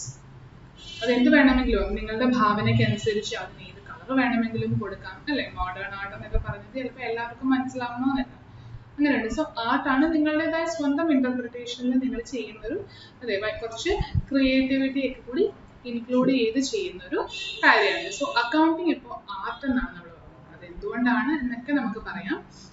Accounting is an art of recording, classifying and summarising in a significant manner. ഇനി നമ്മൾ ആദ്യം ഡിസ്കസ് ചെയ്ത എക്സാമ്പിളിലേക്ക് തന്നെ നോക്കാം. അക്കൗണ്ടിങ് എന്ന് പറയുന്നത് ആർട്ട് ഓഫ് റെക്കോർഡിംഗ് ആണ്. എന്താണ് റെക്കോർഡ് ചെയ്യുക എന്ന് വെച്ചാൽ, നിങ്ങളൊക്കെ സയൻസ് സ്റ്റുഡൻസിന് പ്രത്യേകിച്ച് അറിയായിരിക്കും അല്ലേ? അല്ലെങ്കിൽ 10ാം ക്ലാസ് വരെ എല്ലാവർക്കും കോമൺ ആയിട്ട് ഫിസിക്സും കെമിസ്ട്രി ബയോളജിയും ഉണ്ട്. സോ അവിടെ നിങ്ങളൊരു റെക്കോർഡ് മെയിൻറ്റെയിൻ ചെയ്യും. എന്താ അവിടെ ചെയ്യുന്നത്? നിങ്ങൾക്ക് എന്തെങ്കിലും ഒരു ആക്ടിവിറ്റി തരും അല്ലേ? ഇതിന്റെ പടം വരയ്ക്കുക, ഹാർട്ടിന്റെ പടം വരയ്ക്കുക, അല്ലെങ്കിൽ ഇനി ഇന്റേർണൽ ഓർഗൻസ്. ഫിസിക്സ് ആണെങ്കിൽ convex lens, concave lens, all those things. ഞാൻ 10ാം ക്ലാസ്സിൽ പഠിച്ചാണ്, so I don't recollect entirely, but I hope you got the point. So നിങ്ങൾ റെക്കോർഡ് മെയിൻറ്റെയിൻ ചെയ്യുന്നു. ആ റെക്കോർഡിന് നിങ്ങൾ എന്ത്, നിങ്ങൾ പടം വരച്ച് നിങ്ങൾ പറയാൻ ഉദ്ദേശിക്കുന്ന കാര്യം കുറേ കൺവേ ചെയ്യും, പിന്നെ എഴുതി കാണിക്കും. ഇതാണ് പ്രൂവ് ചെയ്യാൻ എനിക്ക് കിട്ടിയത്, ഇതൊക്കെയാണ് ഞാൻ ഫോളോ ചെയ്ത സ്റ്റെപ്സ്. അവസാനം റിസൾട്ട് നിങ്ങൾ എഴുതും, ഇതാണ് എനിക്ക് കിട്ടിയ റിസൾട്ട് അല്ലേ എന്നൊക്കെ പറഞ്ഞ് നമ്മൾ പടവും വരച്ച് മാർക്കും ചെയ്ത് എഴുതും. അപ്പൊ എന്താ നിങ്ങൾ ചെയ്യുന്നത്? എന്നിട്ട് ആ ബുക്കിന്, ആ ഹാർഡ് ബൗണ്ട് ആയിട്ടുള്ള ബുക്കിന് നമ്മൾ പറയുന്ന പേരെന്താണ്? റെക്കോർഡ് എന്നാണ്. എന്നിട്ട് നമ്മൾ സ്കൂളിൽ ചെല്ലുമ്പോൾ ഫ്രണ്ട്സിനോടൊക്കെ ചോദിക്കും അല്ലേ, റെക്കോർഡ് വെച്ചായിരുന്നോ ഫിസിക്സിന്റെ, സയൻസിന്റെ, കെമിസ്ട്രിയുടെ എന്നൊക്കെ. സെയിം ആ റെക്കോർഡ് എന്ന് പറയുന്ന ബുക്കിൽ നിങ്ങൾ ചെയ്യുന്ന എന്താണ്? നിങ്ങളോട് ചെയ്യാൻ ആവശ്യപ്പെട്ടിരുന്ന കാര്യങ്ങൾ നിങ്ങൾ എഴുതി പ്രൂവ് ചെയ്യാണ്. ഓക്കെ, ഇന്നത് എന്നോട് ചെയ്യാൻ ആവശ്യപ്പെട്ടു, ഞാനതെല്ലാം ചെയ്തു എന്നുള്ളതിന്റെ പ്രൂഫാണ് ഇവിടെ വരച്ചു എഴുതിയും കാണിച്ചിരിക്കുന്നത്. That is recording. നിങ്ങൾ എഴുതി കാണിക്കുകയാണ്. സോ അക്കൗണ്ടിങ് എന്ന ഫസ്റ്റ് ആൻഡ് ഫോർമോസ്റ്റ് ബേസിക്സ് എന്തായിരിക്കും? നമ്മളിപ്പോൾ പറഞ്ഞു അല്ലേ, ഒന്നെങ്കിൽ നിങ്ങളുടെ മനസ്സിൽ, അല്ലെങ്കിൽ നിങ്ങളുടെ ബുക്കിലോ ഡയറിയിലോ എവിടെയെങ്കിലും നിങ്ങൾ എഴുതും ഈ 49 രൂപ നിങ്ങൾ എവിടെയാണ് ചെലവാക്കിയത്. ആ നിങ്ങളിപ്പോൾ ബുക്കിലാണ് എഴുതുന്നതെന്ന് വെക്കുക, ആ എഴുതുന്നതിനെയാണ് റെക്കോർഡിംഗ് എന്ന് പറയുന്നത്. രണ്ടാമത് ക്ലാസിഫൈ. What is classify?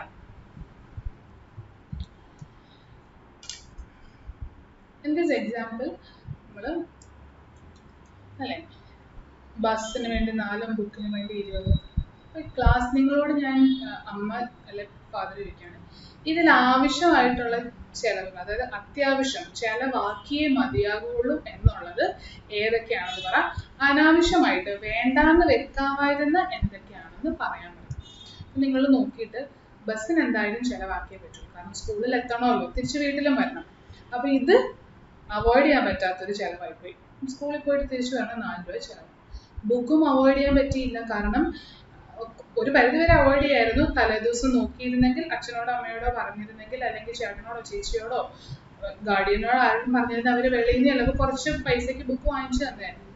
പക്ഷെ ഈവൻ തന്നെ അവിടെ സ്കൂളിൽ ചെന്നപ്പോഴാണ് അൺഫോർച്ചുനേറ്റ്ലി നിങ്ങൾ അറിഞ്ഞത് ആ ബുക്ക് ഇല്ലെങ്കിൽ 2 പീരീഡ് അക്കൗണ്ടൻസി ഉണ്ട്, നിങ്ങൾക്ക് ആകെ മുഴുവൻ കഷ്ടപ്പാടോ ഒന്നും എഴുതാൻ പറ്റില്ല. അപ്പൊ ബുക്കും അനിവാര്യമാണ്, എസെൻഷ്യലാണ്. സോ ഇത് രണ്ടും ഒഴിച്ചുകൂടാൻ പറ്റാത്ത ചെലവാച്ച. ബാക്കി 2 ഇത് വെറുതെ ഇരുന്നപ്പോ ക്യാൻറ്റീനിൽ കൂട്ടുകാരുടെ കൂടെ അല്ലെങ്കിൽ കൂട്ടുകാരുടെ പോയപ്പോ കുറച്ച് സ്നാക്ക് ഇരിക്കുന്നുണ്ട്, അപ്പൊ ചുമ്മാ ഒരു ആഗ്രഹം തോന്നി കഴിച്ചതാ. വേണമെങ്കിൽ അതില്ലാതെയും അത് ചെയ്യാതെയും തിരിച്ചു വീട്ടിലേക്ക് വരാറുണ്ട്. അപ്പൊ അച്ഛനോ അമ്മയോ ആരാണോ മുതിർന്നവർ, അവർ നിങ്ങളോട് ചോദിക്കാണ് ഇതിൽ ശരിക്കും ആവശ്യമുണ്ടായിട്ട് നിങ്ങൾ ചെലവാക്കിയത് ഏതാണ്, ആവശ്യമില്ലാണ്ട് ചെലവാക്കിയത് ഏതാണെന്ന് പറയാമെന്ന് ചോദിച്ചാൽ നിങ്ങൾ എന്ത് പറയും? ബസ്സും ബുക്കും ആവശ്യമുള്ളതായിരുന്നു, ക്യാൻറ്റീനിലെ ചിലവെല്ലാം അത്യാവശ്യമൊന്നുമില്ല, ചുമ്മാ രസത്തിന് ചെയ്താന്ന് പറയും. അങ്ങനെ ആ സ്പ്ലിറ്റ് ചെയ്യുന്നതാണ് ക്ലാസിഫൈ. ഞാനിത് ലേമൻ ടേംസിലാണ് നിങ്ങളോട് ഇപ്പോൾ ഇതൊക്കെ എക്സ്പ്ലെയിൻ ചെയ്യുന്നത്. ഇനി റിലേറ്റഡ് ടു ദ സബ്ജക്ട് ഈ ജേർണൽ എന്നും ലെഡ്ജർ എന്നൊക്കെ പറയുന്ന ടെർമിനോളജി ആയിട്ട് ലിങ്ക് ചെയ്ത് നമ്മൾ പഠിക്കും. പക്ഷെ ഇപ്പോൾ മനസ്സിലാക്കാൻ വേണ്ടിയാണ് ഈ ഒരു എക്സാമ്പിളിൽ ലിങ്ക് ചെയ്ത് നമ്മൾ പറയുന്നത്. സോ ക്ലാസിഫൈങ് അതാണ്. സമ്മറൈസിങ് എന്താണ്? ഇപ്പൊ നിങ്ങൾ ക്ലാസിഫൈ ചെയ്ത് ഓക്കെ 4 രൂപ ബസ്, 20 രൂപ ബുക്ക്, നിങ്ങളാണ് 2 ആയിട്ട് ക്ലാസിഫൈ ചെയ്തത്. ആവശ്യമുള്ള ചെലവുകൾ എത്ര, അനാവശ്യമായിട്ട് ചെലവാക്കിയത് എത്ര. എന്നിട്ട് സമ്മറൈസ് ചെയ്യണം. വേണ്ട അച്ഛനോട് എന്ന് പറയണം, അച്ഛ 24 രൂപ ആവശ്യമായിരുന്നു, ബാക്കി 15 അനാവശ്യമായിരുന്നു. അച്ഛനോട് എന്ന് സമ്മറൈസ് ചെയ്തത്. പക്ഷെ സ്പ്ലിറ്റ് ഒന്നും പറയുന്നില്ല. ഇവിടെ നിങ്ങൾ എല്ലാം കൂടി ചേർത്തങ്ങ് സമ്മറൈസ് ചെയ്ത് അച്ഛനോട് പറയണം. That is nothing but summarising. അതായത് നിങ്ങൾ തരം തിരിച്ച് വെച്ചിരുന്ന ആവശ്യവും അനാവശ്യവും ചെലവുകളെ നിങ്ങൾ നിങ്ങളുടെ പേരൻസിന്റെ അടുത്തോ മുതിർന്നവരുടെ അടുത്തോ അവതരിപ്പിക്കുകയാണ്, സമ്മറൈസ് ചെയ്ത്. ഇത്രയൊക്കെയാണ് വെച്ചാൽ 49 രൂപയുടെ കണക്കെന്ന് പറയും. ആൻഡ് ഇപ്പൊ അക്കൗണ്ടിങ് എന്ന് പറയുന്നത് ദ ആർട്ട് ഓഫ് ആദ്യമേ ഇത് എഴുതുക, പിന്നെ അച്ഛൻ ചോദിക്കുമ്പോൾ ഇതിനെ തരം തിരിച്ച് വെക്കുക ആവശ്യവും അനാവശ്യവുമായിട്ട്. എന്നിട്ട് അവർ ചോദിക്കുമ്പോൾ അത് അവരുടെ മുന്നിൽ സമ്മറൈസ് ചെയ്ത് അവതരിപ്പിക്കുക. That is nothing but accounting. And then in a significant manner, അതായത് relevant ആയിട്ടുള്ളത്. And in terms of money, transactions and events. ഇവിടെയാണ്. ഇനി and in terms of money, അതായത് പൈസയുടെ മൂല്യത്തിൽ നിങ്ങൾക്ക് പറയാൻ പറ്റുന്നത്. ഇപ്പോൾ നിങ്ങൾ ബുക്ക് വാങ്ങിക്കാൻ പോയി എന്ന് വെക്കുക, ഇൻ ടേംസ് ഓഫ് മണി പറയാം. ബുക്ക് വാങ്ങിക്കാൻ പോയി, അപ്പോൾ ഈ പ്രൊമോഷണൽ ആക്ടിവിറ്റി ആയിട്ട് 200 പേജിന്റെ ബുക്ക് വാങ്ങിക്കുമ്പോൾ ഒരു ചെറിയ ഇറേസർ ഫ്രീ അല്ലെങ്കിൽ ഒരു പെൻസിൽ ഫ്രീ അങ്ങനെ എന്തെങ്കിലുമൊക്കെ പറഞ്ഞ് നിങ്ങൾക്ക് കിട്ടുകയാണെന്ന് വെക്കുക. അസംഷനാണ് ഈ ഒരു കോൺസെപ്റ്റ് മനസ്സിലാക്കാൻ, ഇൻ ടേംസ് ഓഫ് മണി എന്ന് പറഞ്ഞ് കോൺസെപ്റ്റ് മനസ്സിലാക്കാൻ വേണ്ടി ഞാൻ പറയുന്ന ഒരു എക്സാമ്പിൾ. ഒരു ഇറേസർ അല്ലെങ്കിൽ ഒരു പെൻസിൽ ഫ്രീ ആയിട്ട് എഴുതുക. അക്കൗണ്ടിങ്ങിൽ ഈ റെക്കോർഡിംഗ്, ക്ലാസിഫൈങ് ആൻഡ് സമ്മറൈസിങ്, ഇതിൽ ഇറേസറിനെ കുറിച്ചും അല്ലെങ്കിൽ പെൻസിലിനെ കുറിച്ചും ഞാൻ എൻ്റെ പാരൻസിനോട് അല്ലെങ്കിൽ എന്നോട് ഇത് ചോദിച്ചവരോട് പറയേണ്ട കാര്യം നിങ്ങൾ തന്നെ ആലോചിച്ച്.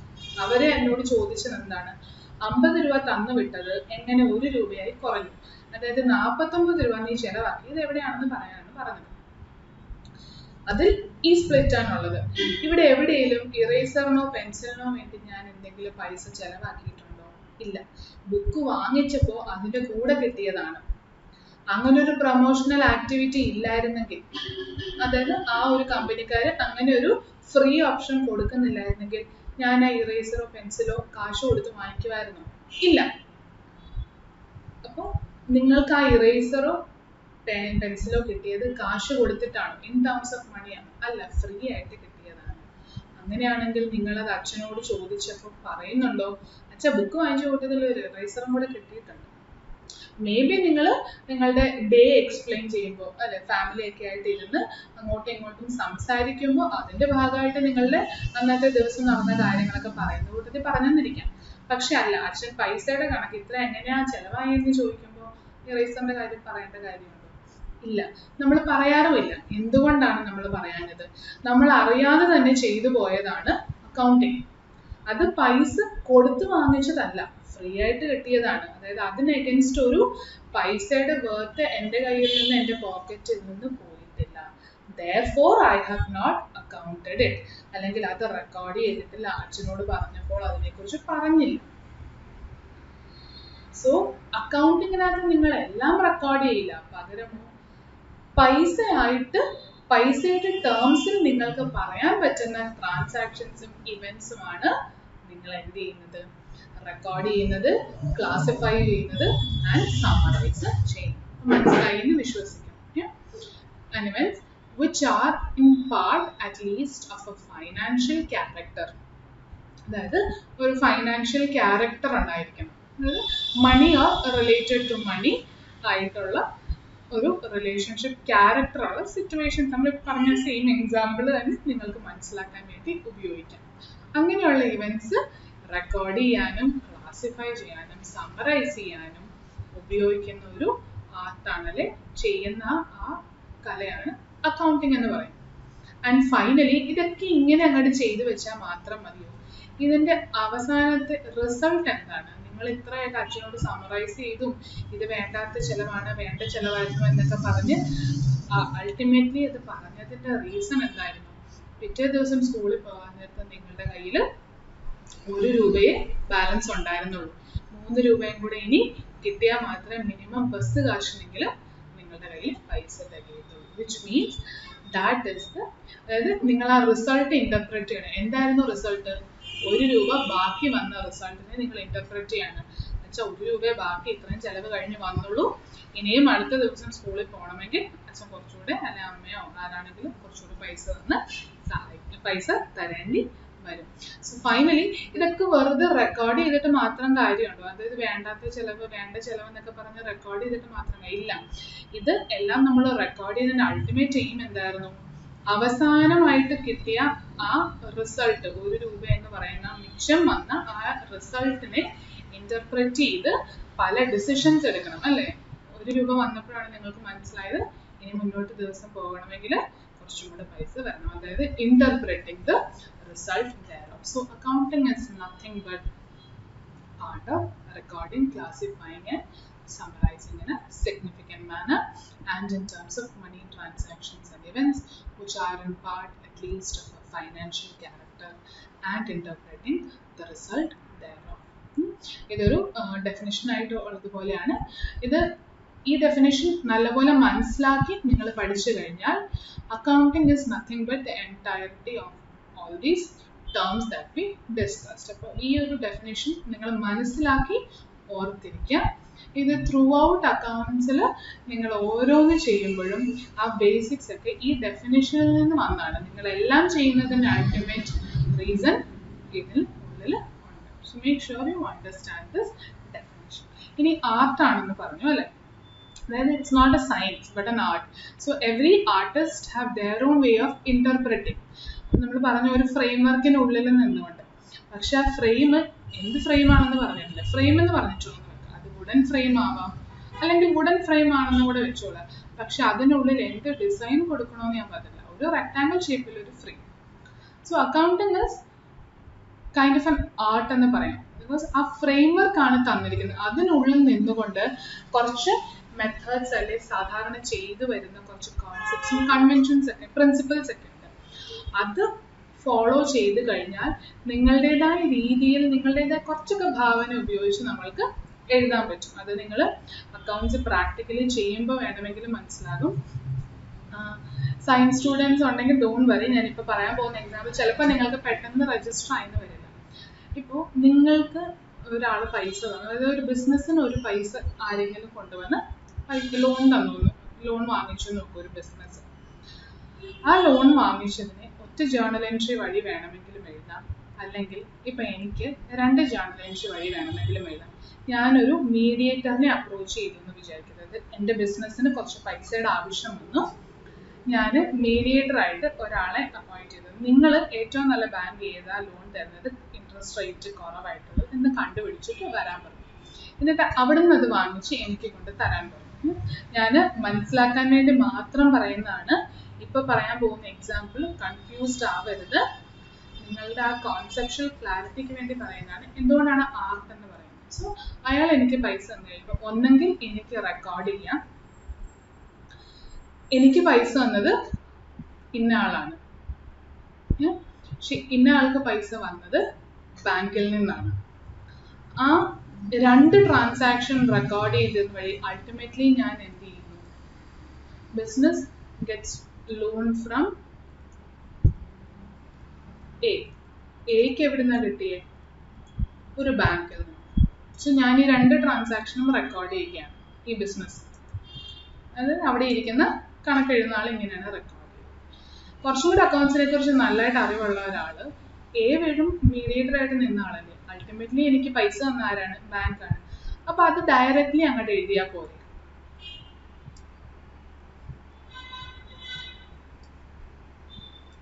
അപ്പൊ അത് ഡയറക്റ്റ്ലി അങ്ങോട്ട് എഴുതിയാൽ പോരെ. അതായത് ബാങ്ക് എനിക്ക് കുറച്ച് ലോൺ തന്നു എന്നുള്ളത്. അങ്ങനെ വേണമെങ്കിൽ ഒരാൾക്ക് എഴുതാം. രണ്ടും അൾട്ടിമേറ്റ്ലി സെയിം എഫക്റ്റ് തന്നെയാണ് റെക്കോർഡ് ആയിരിക്കുന്നത്. But it has been recorded in 2 different vase. ഒരാള് ആ രണ്ട് ഫ്ലോ ഓഫ് എൻട്രിയും റെക്കോർഡ് ചെയ്തു, രണ്ട് ഫ്ലോവും റെക്കോർഡ് ചെയ്തു. രണ്ടാമത്തെ കേസിൽ ഡയറക്റ്റ്ലി ബാങ്കിൽ നിന്നല്ല കിട്ടിയത്. അത് മാത്രം നമ്മളിപ്പോൾ ഒരു ആർട്ടാണ്, നമ്മളുടേതായ ഇന്റർപ്രിട്ടേഷൻ, നമ്മളുടേതായ ക്രിയേറ്റിവിറ്റി ഒക്കെ കുറച്ചൊക്കെ നമ്മൾക്ക് ഇമ്പാർട്ട് ചെയ്ത് എഴുതാവുന്നതാണ് അല്ലേ. അപ്പോൾ അതുകൊണ്ടാണ് അക്കൗണ്ടിങ്ങിനെ ആർട്ട് എന്ന് വിളിക്കുന്നത്. ഒത്തിരി കൺഫ്യൂസ്ഡ് ആവേണ്ട. ആർട്ട് എന്തുകൊണ്ടാണ് എന്ന് പറയാൻ വേണ്ടി ഞാൻ ഈ എക്സാമ്പിൾ ഉപയോഗിച്ചു എന്നുള്ളതേ ഉള്ളൂ. സോ അക്കൗണ്ടിങ് എന്ന വാക്ക് നിങ്ങൾക്ക് എന്താണെന്ന് മനസ്സിലായി എന്ന് വിശ്വസിക്കുന്നു. It's an art of recording, classifying and summarising. Summarise മാത്രമല്ല, പിന്നെ എല്ലാ ട്രാൻസാക്ഷനും ഇല്ല, കാശിന്റെ മൂല്യമായിട്ട് റിലേറ്റ് ചെയ്ത് കൺവേർട്ട് ചെയ്ത് റെക്കോർഡ് ചെയ്യാൻ പറ്റുന്നത്, പൈസയായിട്ട് നിങ്ങൾക്ക് റെക്കോർഡ് ചെയ്യാൻ പറ്റുന്ന എല്ലാം മാത്രമാണ് നിങ്ങൾ അക്കൗണ്ട്സ് വഴി എഴുതുന്നത്, അല്ലെങ്കിൽ നിങ്ങളൊരു ബുക്കിൽ റെക്കോർഡ് ചെയ്ത് വെക്കുന്നത്. പൈസയായിട്ട് അതിനെ കൺവേർട്ട് ചെയ്ത് പറയാൻ പറ്റിയെങ്കിൽ നിങ്ങളത് റെക്കോർഡ് ചെയ്യും. ഇനി ഇങ്ങനെ വെറുതെ റെക്കോർഡ് ചെയ്തിട്ട് കാര്യമുണ്ടോ? അല്ല. ഇതിൽ നിന്ന് അൾട്ടിമേറ്റ്ലി എന്താണോ റിസൾട്ട് കിട്ടിയത് അത് നിങ്ങൾ മനസ്സിലാക്കി അതിനോടനുബന്ധിച്ച് എന്തെങ്കിലും ഡിസിഷൻ എടുക്കാനുണ്ടെങ്കിൽ ഡിസിഷൻ എടുക്കുകയും വേണം. സോ ഐ ഹോപ്പ് ഇത്രയും ക്ലിയർ ആയി എന്നുള്ളത്. I hope it is clear as of now. ഇനി ഇന്റർപ്രറ്റിംഗ് റിസൾട്ടിന് ജസ്റ്റ് ആഡ് ഓൺ 2 points. ഈ ഇന്റർപ്രറ്റിംഗ് നമ്മളിപ്പോൾ പറഞ്ഞു, ഇന്റർപ്രറ്റ് 1 രൂപ എന്ന് പറയുന്ന റിസൾട്ടിനെ ഇന്റർപ്രറ്റ് ചെയ്യുന്നതിൻ്റെ അർത്ഥം interpreting it includes interpreting, analysing, അതായത് അനലൈസ് ചെയ്യുക. ഓക്കെ, എങ്ങനെയാണ് പൈസ തരുന്നത്, 1 രൂപയെ ബാക്കിയുള്ളൂ അല്ലേ. And communicate. ആരോടാണ് നമ്മളിത് കമ്മ്യൂണിക്കേറ്റ് ചെയ്ത്? അടുത്ത ദിവസം സ്കൂളിൽ പോകാൻ നേരം നമ്മുടെ പേരൻസിനോട് ഇത് നമ്മൾ കമ്മ്യൂണിക്കേറ്റ് ചെയ്യുന്നത്. സോ ഇന്റർപ്രറ്റിംഗ് ദ റിസൾട്ട് എന്ന് വെച്ചാൽ ഓൾ ദീസ് 3: ഇന്റർപ്രറ്റ് ചെയ്യുക, മനസ്സിലാക്കുക എന്താണെന്നുള്ളത്, അനലൈസ് ചെയ്യുക എന്തുകൊണ്ടാണ് അങ്ങനെ വന്നത് എന്നുള്ളത്, and finally communicate. So accounting എന്ന് പറയുന്നത് ഇങ്ങനത്തെ 6 ആക്ടിവിറ്റിയാണ് in and nutshell: recording, classifying, summarising, interpreting, analysing and communicating. ഇവിടെ ഇന്റർപ്രറ്റിംഗ് എന്ന് മാത്രമേ ഡെഫിനിഷനിലുള്ളൂ. ആ ഇന്റർപ്രറ്റിംഗിൻ്റെ ഉള്ളിൽ ഇത്രയും കണ്ടന്റ്സ് ഉണ്ട്. So I hope it is clear as of now. Accounting business concept എന്താണെന്ന് മനസ്സിലാക്കാം. അതിന് മുന്നേ അക്കൗണ്ടിങ്ങിന് ഞാൻ ഒരു പേരും കൂടെ വിളിച്ച് പറയണത്, ഇതെല്ലാം അക്കൗണ്ടിങ്ങിന് നമ്മൾ പല വകഭേദങ്ങളായിട്ട് പറയുന്നുണ്ടെങ്കിലും അൾട്ടിമേറ്റ്ലി ഇത് ചെയ്യാൻ പോകുന്നത് recording, classifying, summarising and interpreting results. But കുറച്ചും കൂടെ എളുപ്പത്തിന് ഓർത്തിരിക്കാൻ we will say that accounting is the language of business. How? നമ്മൾക്കൊക്കെ കമ്മ്യൂണിക്കേറ്റ് ചെയ്യാൻ അല്ലെ, നമ്മൾക്ക് അങ്ങോട്ടും ഇങ്ങോട്ടും ഇപ്പോൾ നിങ്ങളോട് ഈ ഒരു കാര്യങ്ങളൊക്കെ പറഞ്ഞ് മനസ്സിലാക്കാൻ ഞാൻ ഉപയോഗിക്കുന്ന മാധ്യമമാണ് മലയാളം അല്ലെങ്കിൽ ഇംഗ്ലീഷ് അല്ലെങ്കിൽ ഹിന്ദിയോ തമിഴോ എന്ത് വേണേലും ആയിരിക്കും. അപ്പം നമ്മൾക്ക് കമ്മ്യൂണിക്കേറ്റ്, നമ്മളുടെ മനസ്സിലുള്ള ആശയങ്ങൾ മറ്റൊരാളിലേക്ക് എത്തിക്കാൻ നമ്മൾ ഉപയോഗിക്കുന്ന ഒരു മാധ്യമമാണ് പല ഭാഷകൾ അല്ലെ, ലാംഗ്വേജ്. സോ ബിസിനസ്സിൻ്റെ ലാംഗ്വേജ് എന്ന് പറയുന്നത്, ഇപ്പോൾ ബിസിനസ് നമ്മളോടൊക്കെ പലരോടും പല കാര്യങ്ങളും കമ്മ്യൂണിക്കേറ്റ് ചെയ്യുന്നുണ്ട്. അത് കമ്മ്യൂണിക്കേറ്റ് ചെയ്യാൻ ബിസിനസ് ഉപയോഗിക്കുന്നത്, ബിസിനസ് ജീവനുള്ള ഒരു ആളോ വസ്തു അങ്ങനെയൊന്നുമല്ല അല്ലേ. ബിസിനസ് എന്ന് പറയുന്നത് it's an artificial separate entity, ആ കോൺസെപ്റ്റ് ഒക്കെ നമുക്ക് പറയാം. പക്ഷെ ബിസിനസ് ഇത്ര ഓർത്താൻ ജീവനുള്ള ഒരാളല്ല, പല ആൾക്കാരും പല റിസോഴ്സസും കമ്പൈൻ ചെയ്ത് ചെയ്യുന്ന ഒരു ആക്ടിവിറ്റി അല്ലെങ്കിൽ അവരുടെ ഒരു പാഷനാണ് ഈ ബിസിനസ് എന്ന് പറയുന്നത്. നമ്മളിപ്പോൾ പറഞ്ഞ സൂപ്പർ മാർക്കറ്റ്, ആ സൂപ്പർ മാർക്കറ്റ് ഒരാളുടെ മനസ്സിൽ വന്ന ഒരു ഐഡിയ ആയിരിക്കും, പക്ഷെ അതിൽ ആൾക്കാർ പലത് കാണും, അല്ലെങ്കിൽ അതിൻ്റെ ഓണറായിട്ട് തലപ്പത്തെ ഒരാൾ കാണും. That is different. പക്ഷെ ആ ബിസിനസ്സിന് കമ്മ്യൂണിക്കേറ്റ് ചെയ്യാനൊരു ഭാഷയില്ല. അവർക്ക് മലയാളം അറിയില്ല. ആ ബിസിനസ് എന്ന് പറഞ്ഞ ആ കെട്ടിടത്തിന് അല്ലെങ്കിൽ പ്രീമിയർ എന്ന് പറയുന്ന എന്റർപ്രൈസസിന് അവർ കമ്മ്യൂണിക്കേറ്റ് ചെയ്യാൻ അവരുടെ മുതലാളിയുടെ അല്ലെങ്കിൽ അവരുടെ ഓണറിന്റെ അടുത്ത് കമ്മ്യൂണിക്കേറ്റ് ചെയ്യാൻ ഉപയോഗിക്കുന്ന ലാംഗ്വേജ് ആണ് accounting. Now why is that or how is that?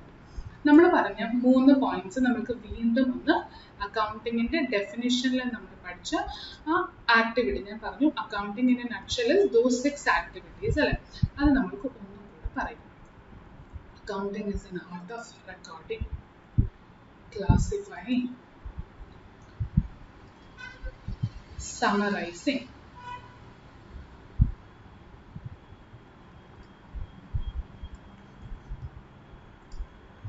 interpreting ആണ് അതിൻ്റെ ഉള്ളിൽ നമ്മൾക്ക് interpreting, analyzing and communicating. നമ്മളെ ഡെഫിനിഷനിൽ ഡയറക്റ്റ്ലി എടുത്ത് നോക്കുകയാണെങ്കിൽ ഇന്റർപ്രറ്റിംഗ് മാത്രമേ ഉള്ളൂ. പക്ഷെ ഇന്റർപ്രറ്റിംഗ് എന്ന് പറഞ്ഞ വാക്കിനുള്ളിൽ ഇത് രണ്ടും കൂടെ ഇൻക്ലൂഡഡ് ആണ്. സോ ഇത്രയും 6 വാക്കുകളാണ് അല്ലെ.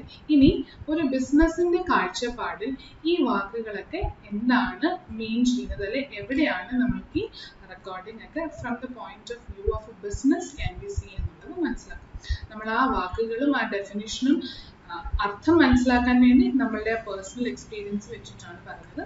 Now let us see how does it affect the business.